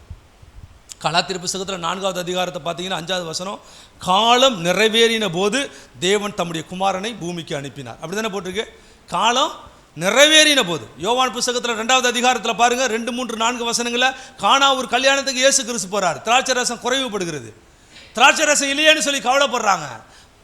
எல்லாரும் போய் மரியாள் கிட்ட சொல்லும்போது மரியாள் அவர் என்ன சொல்கிறாரு அதை மாதிரி செய் சொல்லிட்டாங்க. இவர் ஒன்றும் செய்ய மாட்டார். என் வேலை இன்னும் லேலூயா, என் வேலை இன்னும் வரலை, கொஞ்சம் அமைதியாக இருங்க, என் வேலை இன்னும் வரலை. அப்போது ஒரு காரியத்தை நம்ம புரிஞ்சுக்கணும், கர்த்தர் ஒவ்வொன்றுக்கும் ஒரு நேரத்தை வைத்திருக்கார். பக்கத்தில் கையை பிடிச்சி சொல்லுங்க, உனக்குன்னு ஒரு நேரத்தை கர்த்தர் வைத்திருக்கிறார். பக்கத்தில் கையை பிடிங்க, இவனோட போய் நான் கை பிடிக்கிறதா அப்படின்னு நினைக்கக்கூடாது. அல்லேலூயா, அவனோட தான் நீ கையை பிடிச்சி ஆகணும். அல்லேலூயா, உன் சத்து இருக்கலை. ஆமாம், பக்கத்தில் இவன் போன வாரம் என்னை விட்டுட்டு போயிட்டான் தெரியுமா, ஆட்டோவில் கூட்டு போகிறேன்ட்டு ஏமாற்றிட்டாங்க. இவனோட நான் உட்காந்ததே பெரிய தப்பு, இவனோட கை கொடுக்க சொல்கிறாரு அப்படின்னு நினைக்கக்கூடாது. அல்லேலூயா, ஸ்தோத்திரம். வசனத்தை கவனிங்க, ஒவ்வொருவருக்கும் ஒரு காலத்தை தேவன் வைத்திருக்கிறார், ஒவ்வொருவருக்கும் ஒரு நேரத்தை கர்த்தர் வைத்திருக்கிறார். அந்த நேரம் வர வரைக்கும் தேவ பிள்ளைகள் சில காலங்கள் காத்திருப்பது அவசியம். எல்லாமே உடனே நமக்கு கிடைக்கணும்னு சொல்லி நம்ம நினைக்கக்கூடாது. ஒரு குழந்தை இந்த பூமியில் பிறக்கணும்னா 10 மாதம் என்ன பண்ணு, வெயிட் பண்ணணும். 10 மாதம் 10 மாதம்லாம் என்னால் பொறுக்க முடியாது, சீக்கிரத்தில் எனக்கு ஒரு குழந்தைய கொடுங்கன்னா 5 மாதத்தில் ஒரு குழந்தை வெளியில் வந்ததுன்னா அப்புறம் இன்குபேட்டர்லேயே இருக்கும், அதை தொடவும் முடியாது, நீ பார்க்கவும் முடியாது, நீ உன்னுடைய பால் கொடுக்க முடியாது, எந்த வேலையும் செய்ய முடியாது.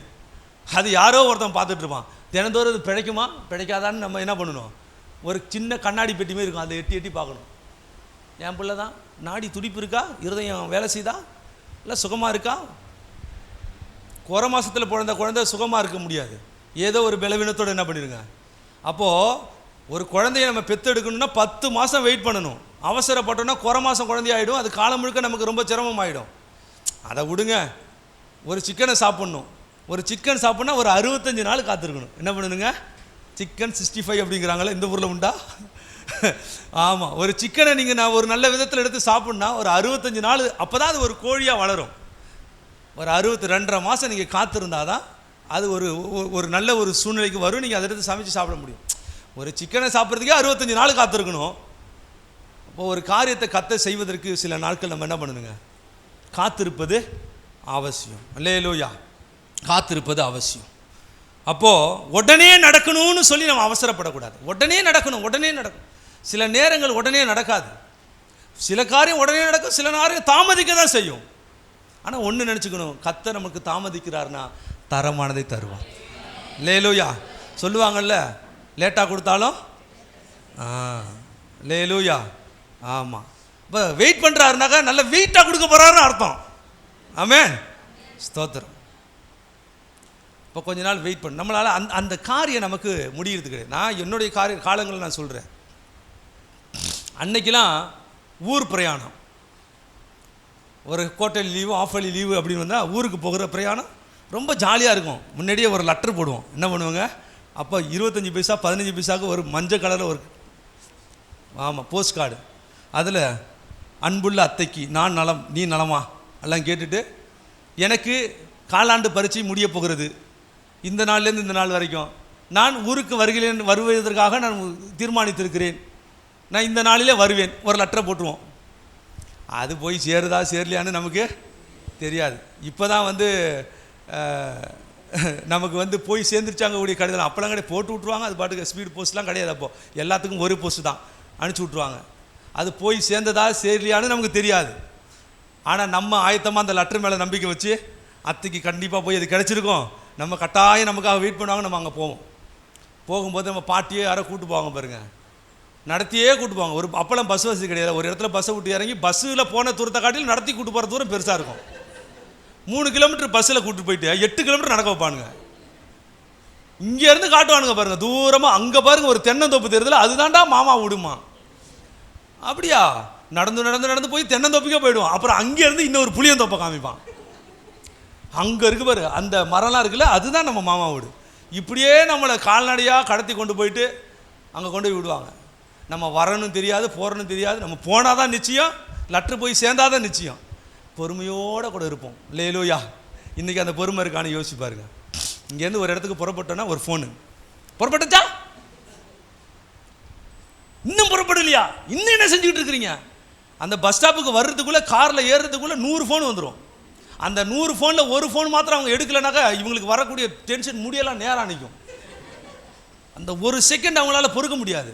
அதுவும் உங்கள் தொடர்பு எல்லைக்கு வெளியில் இருக்காருன்னு சொன்னால் இவங்களுக்கு ப்ரெஷர் வந்துடும். மாத்திரையை கொடு, ப்ரெஷர் மாத்திரையை போட்டே ஆகணும். என்னால் முடியாது. என்ன இது, ஃபோனு சுவிட்ச் ஆஃப் பண்ணப்பட்டிருக்குன்னு அவ்வளோதான், வாழ்க்கையே அவங்களுக்கு முடிஞ்சிருச்சு. ஏன்னா இன்னைக்கு உள்ள டெக்னாலஜி அப்படி இருக்குது. ஒரு நிமிஷம் நம்மளால் என்ன பண்ணுறது இல்லைங்க, பொறுத்து காரியங்களை செய்வதற்கு முடியல. எல்லாமே இன்றைக்கி துரித உணவுகளில் தானே போயிட்டோம். ஃபாஸ்ட், நமக்கு தகுந்த மாதிரி தான் ஃபாஸ்ட் ஃபுட்டு. அன்றைக்கி வேறு மாதிரி, இன்றைக்கி சீக்கிரமாக சமைச்சு கொடுக்குற உணர்வு. இந்த அட்மாஸ்பியருக்குள்ளே நம்ம வாழ்க்கை சூழ்நிலைகள் மாறுனதுனால பாருங்கள், ஒரு மெசேஜ் போட்டால் உடனே டக்குன்னு அங்கே பார்க்குறாங்க. இங்கே அலோ சொன்னால் அங்கே உள்ளவங்க அலோங்கிறாங்க. இவ்வளவு ஃபாஸ்ட்டு உலகத்தில் நம்ம இருக்கிறதுனால சில காரியங்கள் தேவ சமூகத்தில் காத்திருக்கும்போது நமக்கு ஃபாஸ்ட்டாக நடக்கணும்னு நினைக்கிறோம். டெக்னாலஜி வேறு, தேவ சமூகம் வேறு, அதை புரிஞ்சுக்கணும். அல்லேலூயா.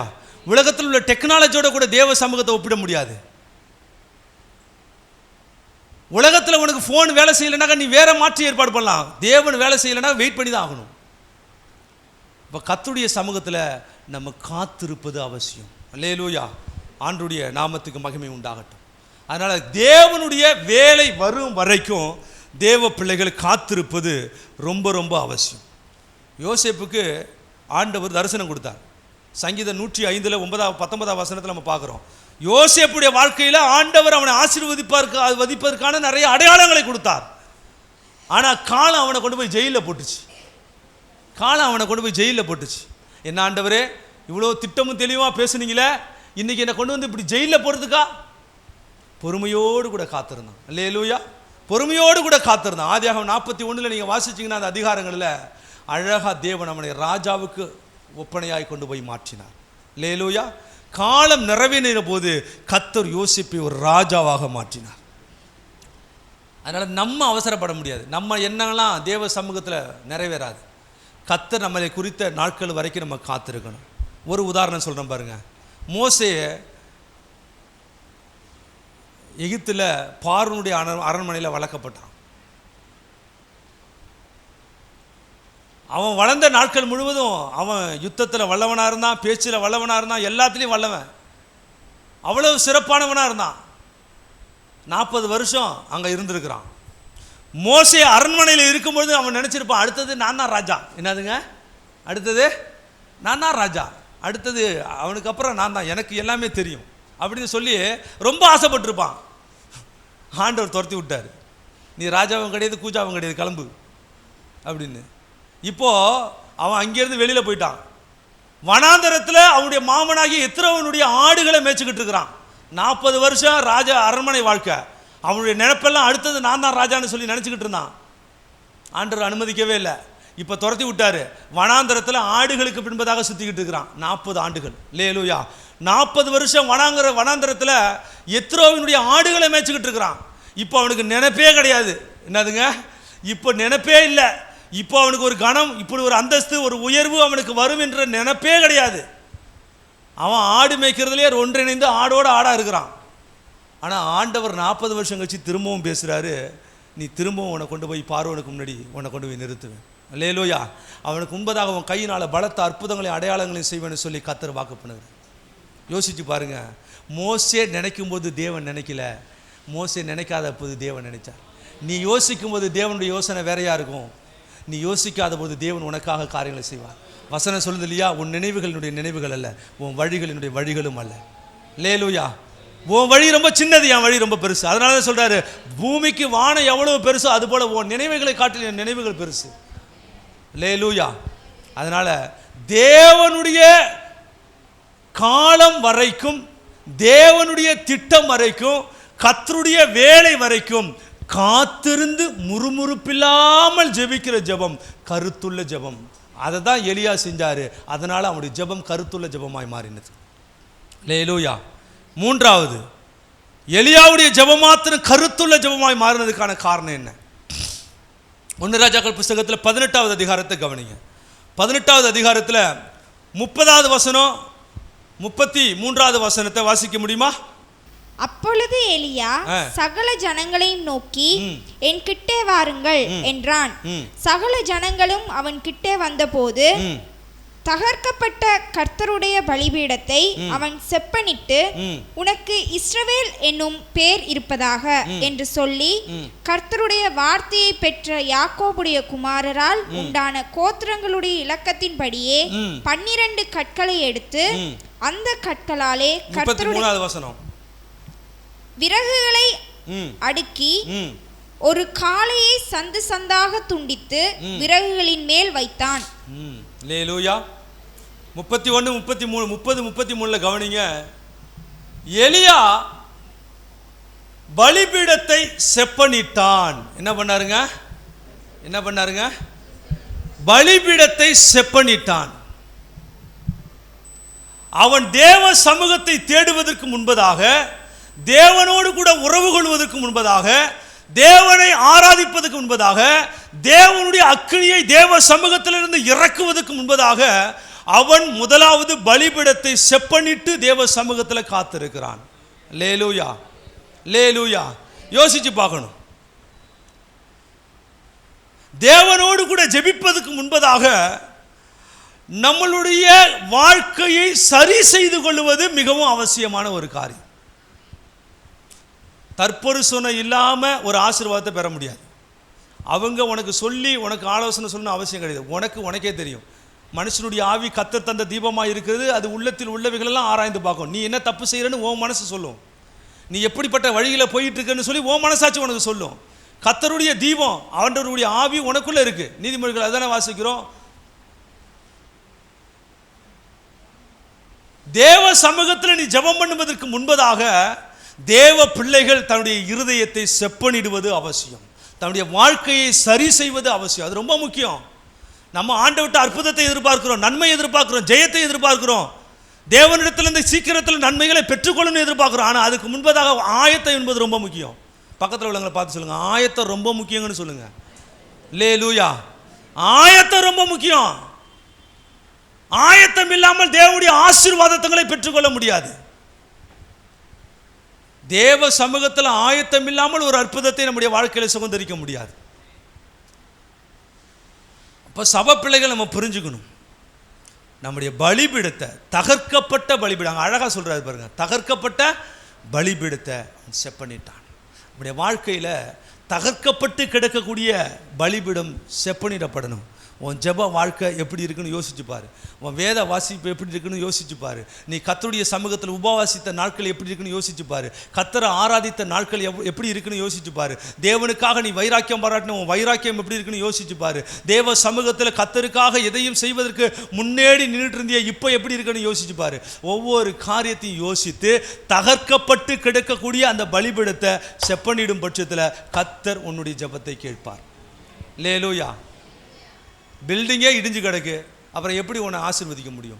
முதலாவது கட்டடத்தை கட்டுவதற்கு நம்மளை ஒப்பு கொடுக்கணும். லேலூயா. அப்போது நம்முடைய குறைவுகள், நம்முடைய குற்றங்கள், நம்முடைய பாவங்கள், நம்முடைய மீறுதல்கள், நம்முடைய செய்திருந்த பொருத்தனைகளில் உள்ள தவறுகள் எல்லாவற்றுக்காகவும் நம்ம அறிந்து தேவ சமூகத்தில் சரி செய்து கொள்வோம் என்று சொன்னால் கர்த்தர் நம்மளுடைய வாழ்க்கையில் நம்முடைய ஜெபத்தை கேட்பார். யார் ஒருவன் தன்னுடைய தவறை உணர்ந்து தேவ சமூகத்தில் ஒப்பு கொடுக்குறானோ அதுதான் கருத்துள்ள ஜெபமாக மாறும். பலிபீடம் தகர்க்கப்பட்ட பலிபீடம் செப்பனிடாமல் ஒரு ஆசீர்வாதத்தை தேவனிடத்திலிருந்து பெற்றுக்கொள்ள முடியாது. எத்தனை நாள் நீ வேணாலும் சபைக்கு வா, எவ்வளோ நாள் காரியங்களை செய்ய, நீ தசமம் கொடு, காணிக்க கொடு, பாஸ்டர் ஐஸ் பிடி, என்ன வேணாலும் பண்ணு, ஒரு காய் நகர்த்த முடியாது. லேலூயா. ஒரு அற்புதமும் நடக்காது. உன் வாழ்க்கையில், உன்னுடைய தனிப்பட்ட வாழ்க்கையில் ஒரு மாற்றம் இல்லாமல் தேவனிடத்திலிருந்து ஒரு மாற்றத்தை நீ எதிர்பார்க்கவே முடியாது. உன் தகர்க்கப்பட்ட பலிபீடம் சரி செய்யணும். உன் வாழ்க்கையில் கர்த்தருக்கும் உனக்கும் உள்ள உறவு சிதறி கிடக்கல, அதை சிதறி கிடக்கிற அந்த காரியத்தை சரி பண்ணாமல் தேவனிடத்தில் ஒரு நன்மையை நீ பெற முடியாது.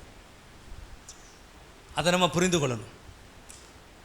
யோவேல் தீர்க்கதரிசன புஸ்தகத்தை நீங்கள் கவனிங்க. 2வது அதிகாரத்தில் 28, 29 நம்ம எல்லாருக்கும் தெரிந்த ஒரு வசனம். 2, 28, 29 தேவன் ஆவியை ஊற்றுகிறார் அப்படி தானே போட்டிருக்கு. தேவன் என்ன பண்ணுறாருங்க? கர்த்தரோட ஆவி என்ன பண்ணுறாரா? யோவேல் தீர்க்கதரிசன புஸ்தகத்தில் போட்டிருக்கு இல்லையா? 2வது அதிகாரத்தில் தேவன் ஆவியை ஊற்றுகிறார். எப்பொழுது ஊற்றுறாரு? எப்பொழுது? 28வது வசனத்தில் போட்டுக்கலாம், அதற்கு பின்பு. அப்படி தான் ஆரம்பிக்குது அந்த வசனம். அப்படி தானப்பா? எடுத்துட்டீங்களா? வாசிங்களா? அதற்கு பின்பு நான் மாம்சமான யாவர் மேலும் என் ஆவியை ஊற்றுவேன். அல்லேலூயா. எதுக்கு பின்புங்க? அதற்கு பின்பு. பைபிள் அப்படி போட்டுனா அப்போ நம்மளே கேள்வி கேட்டுக்கணும், எதற்கு பின்பு அப்படின்னு ஒரு கேள்வியே. அப்பொழுது, எப்பொழுது அப்படி நம்மளே கேட்டுக்கிட்டோன்னா மேலே போகணும், கீழே வரணும். அப்போ பைபிளை வாசிக்கும் போது அதுக்கு ஒரு விடை கிடைக்கும். அதற்கு பின்பெல்லாம் விட்டுருவோம், அப்படியே மொட்டையாக நம்ம பிரசங்கம் பண்ணிடுவோம்.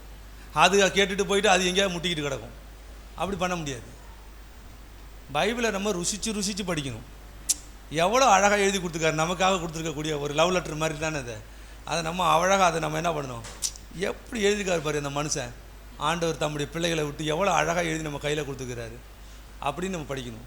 அப்போது ஆரம்பிக்கும் போதே அதற்கு பின்பு நான் என் ஆவியை ஊற்றுவேன். குமாரத்திகள் தீர்க்க தரிசனம் சொல்லுவாங்க, வாலிபர்கள் தரிசனம் காண்பாங்க, வயசானவங்க சொப்பனம் காண்பாங்க, எல்லாம் போட்டுக்கார். ஒரு பெரிய லிஸ்ட் அவுட் பண்ணுறாரு. அப்போது அதற்கு முன்னாடி அதற்கு பின்பு. அப்போ நம்ம கேட்கணும், எதற்கு பின்பு? அல்லேலூயா. அப்படின்னா என்ன அர்த்தம்? எப்போ தெரியுமா?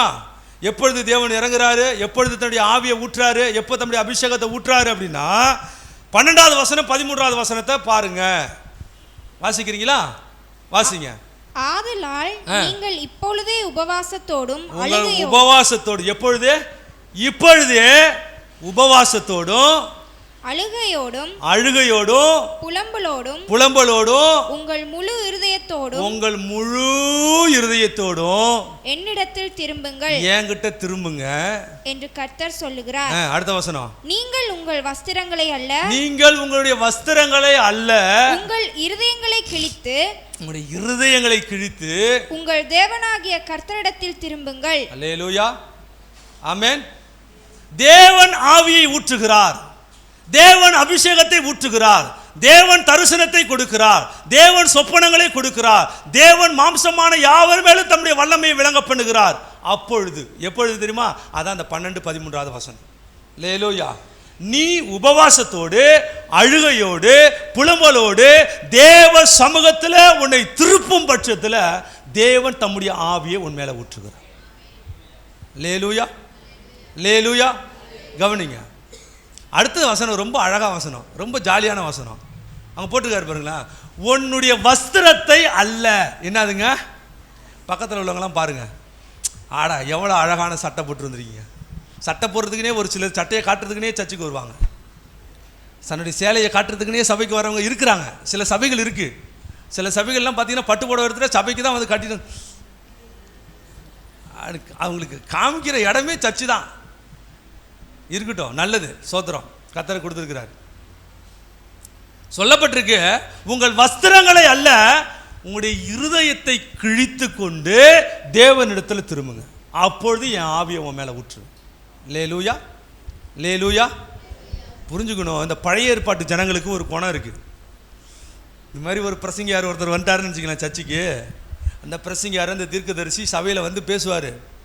நீ இப்படி பண்ணிக்கிட்டு இருந்தீங்கன்னா கர்த்தர் உன்னை உயிரோட வைக்க மாட்டார், நீ பூமியில் இராதபடி அறுப்புண்டு போவாய், உன் தகப்பனையும் தாயையும் கனம் பண்ணு, இல்லைன்னா உன் வாழ்நாள் நீடிச்சிருக்காது, போகும்போதே நீ அவ்வளோதான், முடிஞ்சிருவ. இப்படி தான் பழைய ஏற்பாட்டு காலங்க தீர்க்கதரிசனம் கொடுப்பாங்க. எச்சரிப்பு பயங்கரமாக இருக்கும். கடினமாக தீர்க்கதரிசிகளை கொண்டு கர்த்தர் தீர்க்க தரிசனமான வார்த்தைகளை பேசுவார். தேவனுடைய வார்த்தை பலிபீடத்திலிருந்து ஜனங்களை நோக்கி வரும்பொழுது ஜனங்க, ஆண்டவரே நான் அதமான, ஆண்டவரே எனக்கு இரக்கம் செய்யும், ஆண்டவரே எனக்கு உதவி செய்யும், நான் தப்பு பண்ணிட்டேன், ஆண்டவரே என்னை மன்னிச்சிருங்க ஆண்டவரேன்னு சொல்லி தங்களுடைய வஸ்திரங்களை கிழித்து கொண்டு தேவ சமூகத்தில் மனம் திரும்புவார்களாம். அல்லேலூயா. ஆமே. சிலருக்கு ரொம்ப டென்ஷன் ஆயிடுச்சுனா அப்படி பண்ணுறோம் இல்லையா, ரொம்ப கோவம் வந்துச்சுன்னா என்ன பண்ணுவோம்? ஒரு ட்ரெண்ட் இருக்குது, கோவம் வந்துச்சுன்னா கையில் கிடைக்கிறது நிறைய வீட்டில் நடக்கும். இங்கே நடக்கலையாட்டிருக்கு, எல்லாம் அமைதியாக இருக்கிறீங்க. எங்கள் ஊர் சைடில் செல்ஃபோனு தான் பலிகடா. கோவம் சண்டை வந்துச்சுன்னா முதல்ல தூக்கி போட்டு உடைப்பான். அப்புறமேலுக்கு தலையை சொரிஞ்சிட்டு போயிட்டு 52,000 ரூபாய்க்கு இஎம்ஐ போட்டு 2 வருஷம் கட்டுவான். கொஞ்சம் ஓவராக போயிட்டோம் அப்படின்னு யோசிச்சு பாருங்க. வார்த்தைகள் பலிபீடத்திலிருந்து தம்முடைய பிள்ளைகளை நோக்கி வரும்பொழுது ஜனங்க கதறி கொள்ளுவார்கள். ஆண்டவரே எனக்கு இரக்கம் செய்யும், நான் தவறு செஞ்சுட்டேன், என் பிள்ளைங்க தவறு செஞ்சுட்டாங்க, எங்களை மன்னிச்சுக்குங்கன்னு சொல்லி கர்த்தருடைய வார்த்தையை கேட்கும்போது தங்களுடைய வஸ்திரங்களை கிழித்து கொண்டு மனம் திரும்புவார்கள். அல்லேலூயா. யோசிச்சு பாருங்க, அப்படி ஒரு சம்பவம் இங்கே நடந்தா எப்படி இருக்குன்னு நீங்களாம் பாருங்க. இல்லை அலங்கோலமாக உட்காந்துருப்பீங்க இல்லையா? பாக்கெட்லாம் கிழிஞ்சி, சட்டையெல்லாம் கிழிஞ்சி, ஏய் எல்லாம் பைத்தியக்கார கும்பலாக இருக்கு, பைத்தியக்கார கூட்டமாக இருக்குது அப்படின்னு நினைக்கிற அளவுக்கு இப்படித்தான் பழைய ஏற்பாட்டு காலங்களில் தேவனுடைய வார்த்தை பிரசங்கிக்கப்படும் போது வஸ்திரங்களை கிழிச்சுக்கிட்டு மனம் திரும்புவாங்களாம். அவ்வளோதான், சர்ச்சை முடிஞ்சிருச்சா, ஆராதனை முடிஞ்சிருச்சா, ஏ நீ ரொம்ப நல்லா கிழிச்சிருக்கிறிய, ஓ ஓ புடவையை நீ கிழிச்சிருக்கியா, ஏன் பாக்கெட்டை கிழிச்சு, அப்பா ஓ. இன்னைக்கு அபிஷேகம் பெறவன் பாருங்களேன், துள்ளி துள்ளி குதிச்சு இங்கே உள்ள அங்கே போய் மிங்கில் ஆகிக்குவான், அங்கே உள்ள இங்கே மிங்கில் ஆகிக்குவான், அல்லேலூயா அல்லேலூயா அல்லேலூயா அங்கே போய் கை கொடுத்துட்ருப்பான். சில சம்மந்தம் இல்லாத காரியங்கள்லாம் சம்மந்தம் இல்லாமல் நடக்கும். அதுக்கு தான் சில சபைகளில் விழிப்போட கொஞ்சம் மூப்பர்கள்லாம் உட்காந்து அப்படி பண்ணிகிட்டு இருப்போம். ஸ்தோத்திரம். அப்படிலாம் இருக்கும்.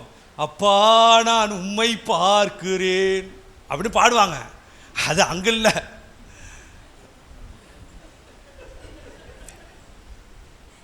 அம்மா நான் உம்மை துதிக்கிறேன், அதெல்லாம் நடக்கும் சபையில். அங்கேருந்து பார்த்தா தெரியாது, இங்கேருந்து பார்த்தா சூப்பராக தெரியும்.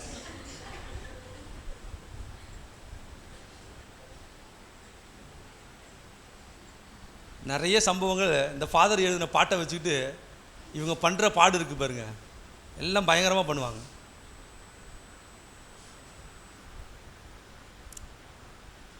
இப்படியெல்லாம் ஒரு சம்பவம் நடக்கும்.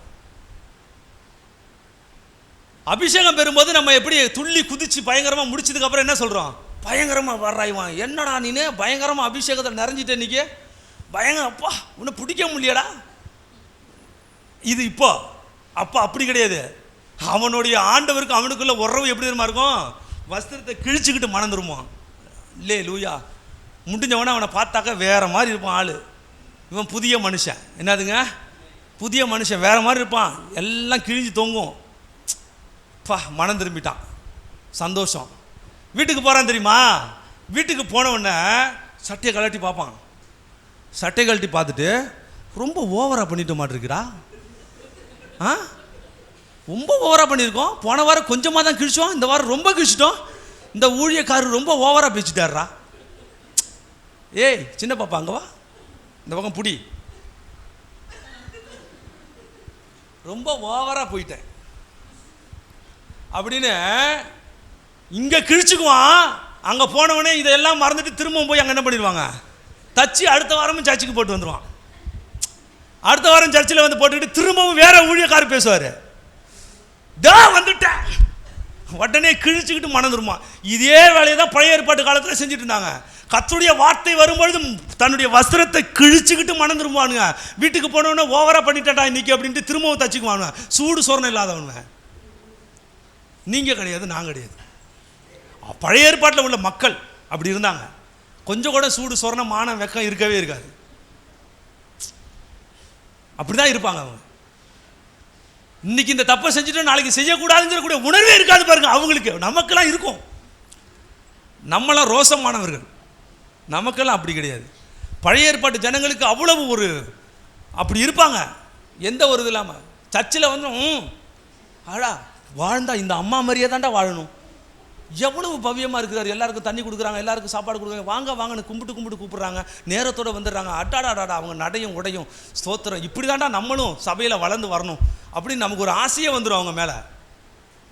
சர்ச்சை முடிச்சுட்டு வீட்டுக்கு போனவனே பக்கத்து வீட்டு ஆடு மாடு இவங்க ஆசையாக வச்ச ஒரு தொட்டியில் உள்ள ஒரு செடியை போய் கடிச்சு வச்சிடும். உடனே மேரியமாக மாறிடும். இங்கே அந்நிய பாஷை, அங்கே அநியாய பாஷை, வேறு மாதிரி போயிடும். நீங்கள் அவசரத்துக்கு வீட்டுக்கு போனீங்கன்னா அம்மா பைபிளை வச்சுட்டு விட்டீங்கம்மா கொடுக்க வந்தவன்னு சொல்லி போனீங்கன்னு நினச்சிங்க, ஆட்டா வேறு மாதிரி கோலத்தில் இருப்பாங்க. மனம் திரும்புதல் உள்ளான மனம் திரும்புதல் கிடையாது. பேசும்போது கேட்குறது, சட்டையை கிழிச்சுக்கிறது, வீட்டுக்கு போய் தச்சுக்கிட்டு சூடு சொரணம் இல்லாமல் அடுத்த வாரம் அதையே போட்டு வருது. இப்படி தான் பண்ணிக்கிட்டு இருந்தாங்க. ஆனால் ஆண்டவர் சொல்கிறாரு, நீ அழுகையோடும் புலம்பலோடும் மனம் திரும்பணும், உன் வஸ்திரத்தை கிடையாது, உன் இருதயம் கிழிக்கப்படணும். அல்லேலூயா. என்ன சொல்கிறாருங்க? சும்மா சும்மா சட்டையை தச்சு போட்டு வந்து நின்றுக்கிட்டு இருக்கக்கூடாது. உன் இருதயம் இந்த முறை கிழிக்கப்படணும். உன் இருதயத்தை கிழித்து கொண்டு தேவ சமூகத்தில் நீ மனம் திரும்பும் பட்சத்தில் நான் உன் மேலேயும் உன் பிள்ளைங்க மேலேயும் உன் குமாரர்கள் மேலேயும் உன் குமாரத்திகள் மேலேயும் என் ஆவியை ஊற்றுவேன்.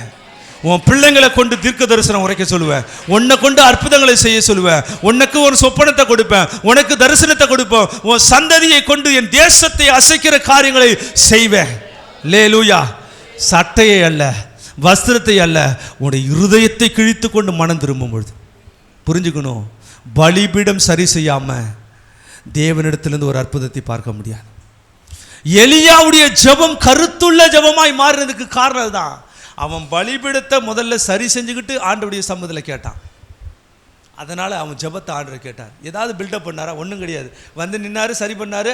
என்னை கேட்டருளும், என்னை கேட்டருளும். அக்கினி இறங்குதா இல்லையா? பலிபீடத்தை சுட்டெரிச்சுதா இல்லையா? இருக்கிற அத்தனை தண்ணியை நக்கி போட்டுச்சா இல்லையா? காலையிலேருந்து சாயங்காலம் வரைக்கும் பாகால் திருக்கிறதுக்கு 400 பேர் வாங்க வாங்க வாங்க வாங்க வாங்க வாங்க வாங்க. நீ வாங்கவும் வேணாம், நீ கொடுக்கவும் வேணாம், ஒன்றும் நடக்கலை. இவர் எவ்வளோ அலாட்டாக போய் கேட்குறாரு, எவ்வளோ நக்கல் பாருங்க இந்த எலியாவுக்கு. நல்ல சத்தமாக கூப்பிடு, கொஞ்சம் வேகமாக கூப்பிடா. பெட்ரூமில் தூங்கிக்கிட்டு இருப்பான் உன் தெய்வம், தூங்கிக்கிட்டு இருக்கும். கொஞ்சம் சத்தமாக கூப்பிடு, ஒருவேளை கொரட்டை விட்டாலும் விடுவான். எவ்வளோ நக்கல் பாருங்க, எவ்வளோ வேகம் வந்திருக்கான் அவனுக்கு. அந்த 400 பேர் ஒரு ஆள் போய் அங்கே நின்றுக்கிட்டு அவங்கள காமெடி பண்ணிகிட்டு இருக்கான். அவங்களுக்கு எவ்வளோ வேகம் வந்திருக்கும். பாகாலே பாகாலே பாகாலே, பாகாலாவது காகாலாவது, ஒன்றும் நடக்கலை. காலையிலேருந்து சாயங்காலம் வரைக்கும் கீறி கொண்டாடலாம், ஒரு மாற்றம் கிடைக்கல, ஒரு அக்கினி இறங்கலை. கத்துடைய சமூகத்தில் கத்துடைய ஊழியக்கார பலிபீடத்தை செப்பனிட்டு ஆண்டவரே என்னை கேட்டறணும், ஒரே வார்த்தை தான். அக்கினி இறங்குனது ஜனங்களுக்கு மத்தியில் கத்தரே தேவன் என்று சொல்லி அறியும்படியாக தேவன் அற்புதம் செஞ்சார். அல்லேலூயா. கருத்துள்ள ஜெபம் பலிபீடத்தை செப்பனிட செய்யும். உன் ஜெபம் கருத்துள்ள ஜெபமாக மாறணும்னா உன் பலிபீடம் இடிக்கப்பட்ட தகர்க்கப்பட்ட பலிபீடம் சரி செய்தே ஆகணும். உன் பலிபீடம் சரி செய்யாமல் தேவ சமூகத்தில் ஒரு அற்புதத்தை பெற முடியாது. கடைசியாக ஒரு காரியத்தை சொல்லி நம்ம ஜெபம் பண்ண போகிறோம். 4வது, எலியாவுடைய ஜெபம் மாத்திரம் கருத்துள்ள ஜெபமாய் மாறினதுக்கு காரணம் என்ன? 1 ராஜாக்கள் புத்தகம் 18வது அதிகாரத்தை கவனிங்க. 1 ராஜாக்கள் 18 41வது வசனத்திலிருந்து 45 வரைக்கும் யோசிச்சு பாருங்க. அங்கே அழகான ஒரு சம்பவம். இது ஒரு வசனத்தை மாத்திரம் வாசிங்க சிஸ்டர், வாசிங்க. 41 வாசிங்க. பின்பு எலியா ஆகாபை நோக்கி, நீர் போம், போஜனபானம் பண்ணும், பெருமழையின் இரைச்சல் கேட்கப்படுகிறது என்றான். அல்லேலூயா. ஆகாப் போஜனபானம் பண்ண போனான். பின்பு எலியா கர்மேல் பர்வதத்தினுடைய சிகரத்தின் மேல் ஏறி தரையிலே பணிந்து தன் முகம் தன் முழங்காலில் பட குனிந்து தன் ஊழியக்காரனை நோக்கி, நீ போய் சமுத்திர முகமாய் பார் என்றான். அவன் போய் பார்த்து ஒன்றுமில்லை என்றான். நீ இன்னும் 7 தரம் போய் பார் என்றான். 7ஆம் தரம் இவன், இதோ சமுத்திரத்திலிருந்து ஒரு மனுஷனுடைய உள்ளங்கை அத்தனை சிறிய மேகம் எழும்புகிறது என்றான். அப்பொழுது அவன், நீ போய் ஆகாபை நோக்கி, மழை உம்மை தடை செய்யாத படிக்கு ரதத்தை பூட்டி போய்விடும் என்று சொல் என்றான். அல்லேலூயா. கொஞ்சம் கவனிங்க. 1 ராஜாக்கள் 18 41 45 வரைக்கும் உள்ள வசனத்துக்கு கவனிங்க. ஆகாபுக்கு முன்பதாக வார்த்தை சொல்லப்படுகிறது, என் வார்த்தையின்படி திரும்பவும் ஆண்டவர் பூமியில மழையையும் பனியையும் பெய்ய பண்ணுவார். சொல்லியாச்சு. சொன்ன மாத்திரத்தில் ஆகாபு கிட்ட சொல்றாரு, மழை வரப்போது நீ கிளம்புன்றாரு. சொல்லிட்டு இவர் பர்வதத்தில் மேலே ஏறுறாரு. பர்வதத்தில் ஏறி முகக்குப்புற விழுந்து தேவ சமூகத்தை நோக்கி ஜெபம் பண்றாரு மழைக்காக. அல்லேலூயா. மழைக்காக ஜெபம் பண்ணுகிறாரு. 42 43 போய் ஜெபம் பண்ணிக்கிட்டு தன்னுடைய ஊழியக்காரனை அழைக்கிறாரு. ஊழியக்காரனை அழைச்சு போய் வெளியில் பாருன்றாரு. என்னதுங்க? வெளியில் போய் பாரு. இங்கே ஜெபம் பண்ணுறாரு, ஆண்டவரே மழையை கட்டளையிடும். ஊழியக்காரனை அழைக்கிறாரு. வெளியில் போய் சுச்சுவேஷன் எப்படி இருக்குன்னு பார்த்துருவாப்பா, கிளைமேட்லாம் எப்படி இருக்குன்னு பார்த்துருவா. அவன் போய் நல்லா பார்க்குறான். பார்த்துட்டு அப்படியே தான் ஆண்டவரே இருக்குது, ஒரு மாற்றமும் கிடையாது. அப்படியா? ஸ்தோத்திரம், அல்லேலூயா, ஆண்டவரே மழையை தருவேன்னு சொன்னீங்களப்பா, மழையை கொடுங்க. ஜெபம் பண்ணுறாரு. கொஞ்சம் நேரம் கழிச்சு போய் பார்த்துருவா அப்படிங்கிறாரு. அவன் போய் பார்த்துட்டு, இல்லையே, அப்படியே சூரியன் நல்லா அடிச்சுக்கிட்டு இருக்கு, வெயில் நல்லா இருக்கு, ஒரு மாற்றமும் இல்லை. சொல்லி பாருங்க, எலியா ஜெபம் பண்ணிக்கிட்டே இருக்கிறாரு. ஜெபம் பண்ணும் பொழுது தன்னுடைய ஊழியக்காரனை அழைத்து அழைத்து வெளியில போயிட்டு என்ன நடக்குதுன்னு பார்க்க சொல்லிக்கிட்டே இருக்கிறாரு. ஒரு முறை 2 முறை கிடையாது, 7 முறை. எத்தனை முறைங்க? 7 முறை. 7வது முறை போய் பார்க்குறான்.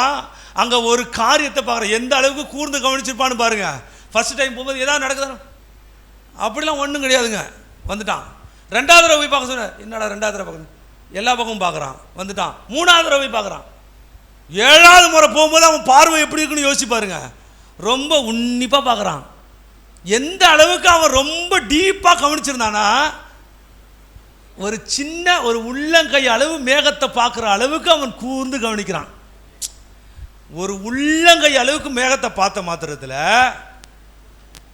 அவன் வந்து சொல்கிறான், இதோ சமுத்திரத்துக்கு பக்கத்தில்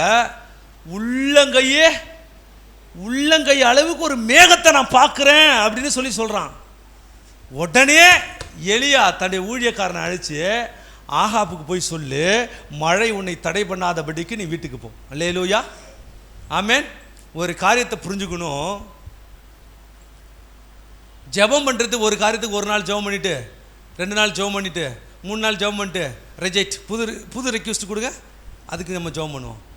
இது 4 நாள் ஜெபம் பண்ணிட்டோம், தூக்கி போடு, நீ வா, வேற ஒரு ஜெப குறிப்பு. அப்படி கிடையாது. பதில் கிடைக்கும் வரைக்கும் ஜெபம் பண்ணணும். அல்லேலூயா, அல்லேலூயா. சூழ்நிலைகள் நமக்கு பாதகமாக இருக்கும், சூழ்நிலைகள் எல்லாம் நமக்கு எதிராக காணப்படும், சூழ்நிலைகள் எல்லாம் நமக்கு விரோதமாக இருக்கும். சோர்ந்து போகக்கூடாது. எலியா மழை வரும்னு போய் ஜெபம் பண்றாரு, வெயில் அடிச்சுக்கிட்டு இருக்கு. திரும்ப போய் பார்க்குறாரு, வெயில் அடிக்குது. திரும்ப போய் பார்க்குறாரு, வெயில் அடிக்குது. திரும்ப போய் பார்க்குறாரு, வெயில் அடிக்குது. திரும்ப போய் பார்க்குறாரு, வெயில் அடிக்குது. 7 முறை பார்க்குறாரு. 7வது முறை சின்ன ஒரு உள்ளங்கை அளவு மேகம். சோர்ந்து போகவே இல்லையே அவரு, ஜெபத்தில் சோர்ந்து போகவே இல்லையே. சோர்ந்து போகாதபடிக்கு ஆண்டவர் அற்புதம் செய்கிற வரைக்கும் அவன் ஜெபம் பண்ணினான். அல்லேலூயா. நம்ம ஜெபம் இன்னைக்கு ஒரு 2 நாள் ஜெபம் பண்ணுறோம், மறந்துடுறோம். அப்படி கிடையாது. கர்த்தர் உனக்கு விருப்பத்தை உண்டாக்குனா அந்த விருப்பத்தை நிறைவேற்றுவதற்கான கிருபைகளையும் கர்த்தர் கொடுப்பார். நான் உனக்கு மன விருப்பத்தின்படி உனக்கு தந்தரலி உடைய ஆலோசனைகள் எல்லாம் நிறைவேற்றுவேன். நீ வேண்டுவதற்கு நினைப்பதற்கு மிகவும் பெரிய காரியத்தை நான் செய்வேன். நீ ஜெபிக்கிற உன் ஜெபத்தை கர்த்தர் கேட்டு பதில் கட்டாயம் கொடுப்பார். நமக்கு 1 நாள் 2 நாள் ஜெபம் பண்ணிட்டு ரிஜெக்ட் பண்ணிடுறோம், நம்ம மறந்துடுறோம். ஆனால் ஆண்டவர் மறக்கவே மாட்டார். அல்லேலூயா, ஸ்தோத்திரம். ஒரு காரியத்தை நம்ம புரிஞ்சுக்கணும். பதில் கிடைக்கிற வரைக்கும் எலியா ஜெபம் பண்ணார், சோர்ந்து போகாமல் ஜெபித்தார். கருத்துள்ள ஜெபம் என்ன தெரியுமா? 1 நாள் 2 நாள் இல்லை, ஒரு காரியத்துக்காக நீ ஜெபிக்கிறீனா அந்த காரியத்துக்கான பதிலை கர்த்தரிடத்திலிருந்து பெற்றுக்கொள்கிற வரைக்கும் நீ ஜெபம் பண்ணணும். அதான் கருத்துள்ள ஜெபம். அல்லேலூயா. எலியா பதில் கிடைக்கிற வரைக்கும் ஜெபம் பண்ணினான். சின்ன மேகத்தை அனுப்பினாரு. இந்த சின்ன மேகம் பெருமழையை உண்டாக்கினது. 3 வருஷம் காய்ந்து போய் கிடந்த அந்த தேசம் ஒரு நொடி பொழுதில் முழுவதுமாய் மாற்றப்பட்டு ஆசீர்வதிக்கப்பட்டது. எல்லா ஏரி குளங்கள் ஆறுகள் நிலப்பரப்புகள் எல்லாம் நீர்நிலைகளும் முழுவதுமாய் நிரம்பி போகிற அளவுக்கு கர்த்தர் ஒரு அற்புதத்தை செய்தார். அல்லேலூயா, அல்லேலூயா. சபைக்கு வருகிற கர்த்தருடைய பிள்ளைகளை நம்ம புரிஞ்சுக்கணும். எலியா நம்மை போல பாடுள்ள மனுஷன்தான், ஆனால் கருத்தாய் ஜெபம் பண்ணினான். கருத்துள்ள ஜெபம் என்ன அப்படின்னு இன்றைக்கு 4 காரியங்களை நம்ம கற்றுக்கொண்டோம். கருத்துள்ள ஜெபம்னு சொன்னால் பிரச்சனையோடு கூட உன்னை இணைத்து கொண்டு ஜெபிக்கிற ஜெபம் தான் கருத்துள்ள ஜெபம். கருத்துள்ள ஜெபம்னு சொன்னால் கர்த்தருடைய நாள் வர வரைக்கும் காத்திருந்து ஜெபிப்பது தான் கருத்துள்ள ஜெபம். கருத்துள்ள ஜெபம் அப்படின்னு சொன்னாக்க தேவனுடைய நாமத்துக்கு மகிமையாவுடைய பலிபீடத்தை செப்பனிட்டு சரி செய்து கொண்டு ஜெபிக்கிறது தான் கருத்துள்ள ஜெபம். கருத்துள்ள ஜெபம்னா பதில் கிடைக்கிற வரைக்கும் ஜெபம் மட்டும் தான் கருத்துள்ள ஜெபம். இருக்கிறவங்களை எழுந்து நின்று ஆண்டவருடைய சமூகத்தில், ஆண்டவரே, நான் கருத்துள்ள ஒரு ஜெபத்தை செய்வதற்கு நான் ஏனோ தானோ என்று ஒரு ஜெபத்தை செய்கிறவனா இருக்கக்கூடாது. நான் ஆலயத்தில் நாட்டப்பட்டிருக்கக்கூடிய நான் எலியாவை போல ஒரு கருத்துள்ள ஒரு ஜெபத்தை செய்வதற்கு எனக்கு உதவி செய்யும் ஆண்டவரே, எனக்கு உதவி செய்யும் ஆண்டவரே. இந்த காலவெளியில தகர்க்கப்பட்ட பலிபீடங்களை கர்த்தர் ஆண்டவரே செப்பனிடுவீராக. 2 கரங்களை வானத்துக்கு நேராக உயர்த்தி, ஆண்டவரே, தகர்க்கப்பட்டு கிடக்கிற என் வாழ்க்கையை கண்ணோக்கி பாருங்கப்பா. தகர்க்கப்பட்டு கிடக்கிற என்னுடைய வாழ்க்கையை கண்ணோக்கி பாருங்க ஆண்டவரே. சிதைக்கப்பட்டு கிடக்கிற குடும்பத்தை பாருங்கப்பா. கேள்பாரற்று கிடக்கிற என்னுடைய வாழ்க்கையை பாருங்க ஆண்டவரே. இந்த காலவேளையில என் பலிபீடத்தை நீங்க சரி செய்யுங்கப்பா. என் பலிபீடத்தை சரி செய்யுங்கப்பா. உம்மோடு உறவாடின நாட்கள் ஆண்டவரே தூரமா இருக்கிறது. உம்மோடு உபவாசித்த நாட்கள் தூரமா இருக்கிறது. உம்மோடு ஐக்கியப்பட்ட நாட்கள் தூரமா இருக்கிறது. இந்த காலவேளையில திரும்பவும் திரும்பவும் திரும்பவும் என்னுடைய வாழ்க்கையில ஒரு ஜெப ஆவி நிரப்பட்டும். ஒரு ஜெப ஆவி என்னை கவி பிடிக்கட்ட ஆண்டவரே. ஒரு ஜெபத்தின் வல்லமைகளை ஆளுகை செய்யட்ட ஆவியானவரே. ஒரு ஜெபத்தின் பாரங்களை ஆண்டவரே கவி பிடிக்கட்ட ஆண்டவரே. எத்தனை நாட்கள் மற்றவருடைய ஜெபத்தில் என்னுடைய வாழ்க்கையை வாழ முடியும்? எத்தனை நாட்கள் மற்றவருடைய நிழலில் நான் குளிர்காய முடியும்? எத்தனை நாட்கள் என்னுடைய தகப்பனுடைய ஜெபத்தில், என்னுடைய தாயுடைய ஜெபத்தில் எத்தனை நாட்கள் என்னுடைய வாழ்க்கையை நான் ஓட்ட முடியும்? இந்த காலவேளையில் எனக்கு என் மேல ஒரு அபிஷேகத்தை வைங்கப்பா. என் மேல ஒரு அபிஷேகத்தை வைங்க ஆண்டவரே. என் மேல ஒரு அபிஷேகத்தை வைங்க ஆண்டவரே. உம்முடைய அபிஷேகம் என்னுடைய வாழ்க்கையில என்னை ஆண்டவரே அடுத்த நிலைக்குள்ளாக கடத்தி செல்லட்டும். அபிஷேகம் என்னுடைய வாழ்க்கையில் அடுத்த நிலைக்கு நேராக கடத்தி செல்லட்டும். ரீபா தூரோபோ ஷக்காலா ராபா தூனாமா ஷக்கா ராபு லந்தானக்கு ரேபோ தூரோபோ ஷாலா ராபா. பரலோக தகப்பனே, இந்த நல்ல காலை நேரத்துக்காக நன்றி செலுத்துகிறோம். இயேசு கிறிஸ்துவின் நாமத்தில் உம்முடைய சமூகத்தை நோக்கி நாங்கள் பார்க்கிறோம். உம்முடைய வார்த்தைக்கு எங்களை ஆண்டவரை அர்ப்பணிக்கிறோம். எலியாவை போல எங்களுடைய வாழ்க்கையில கருத்துள்ள ஜெபத்தை செய்வதற்கு எங்களுக்கு உதவி செய்யுங்க ஆண்டவரே. ஒவ்வொரு நாளும் உண்மையாய் உம்முடைய சமூகத்தில் ஜெபித்து என்னுடைய வஸ்திரங்களை அல்ல இருதயத்தை கிழித்து கொண்டு மனம் திரும்பி உம்முடைய நன்மைகளை பெற்றுக்கொள்ள கர்த்தர் எங்களுக்கு உதவி செய்யும். இந்த காலை வேளையில வந்து பங்கெடுத்து உம்மை துதித்து ஆராதித்து உம்முடைய வசனத்துக்கு செவி சாய்த்த உம்முடைய பிள்ளைகளை குறைவில்லாமல் நிறைவோடு கூட அனுப்புங்க. இந்த வாரம் முழுவதும் நிறைவான ஆசீர்வாதத்தோடு உம்முடைய பிள்ளைகள் வாழட்டும். இயேசுவின் நாமத்தில் ஜெபிக்கிறோம் ஜீவனுள்ள நல்ல பிதாவே. ஆமென். ஆமென்.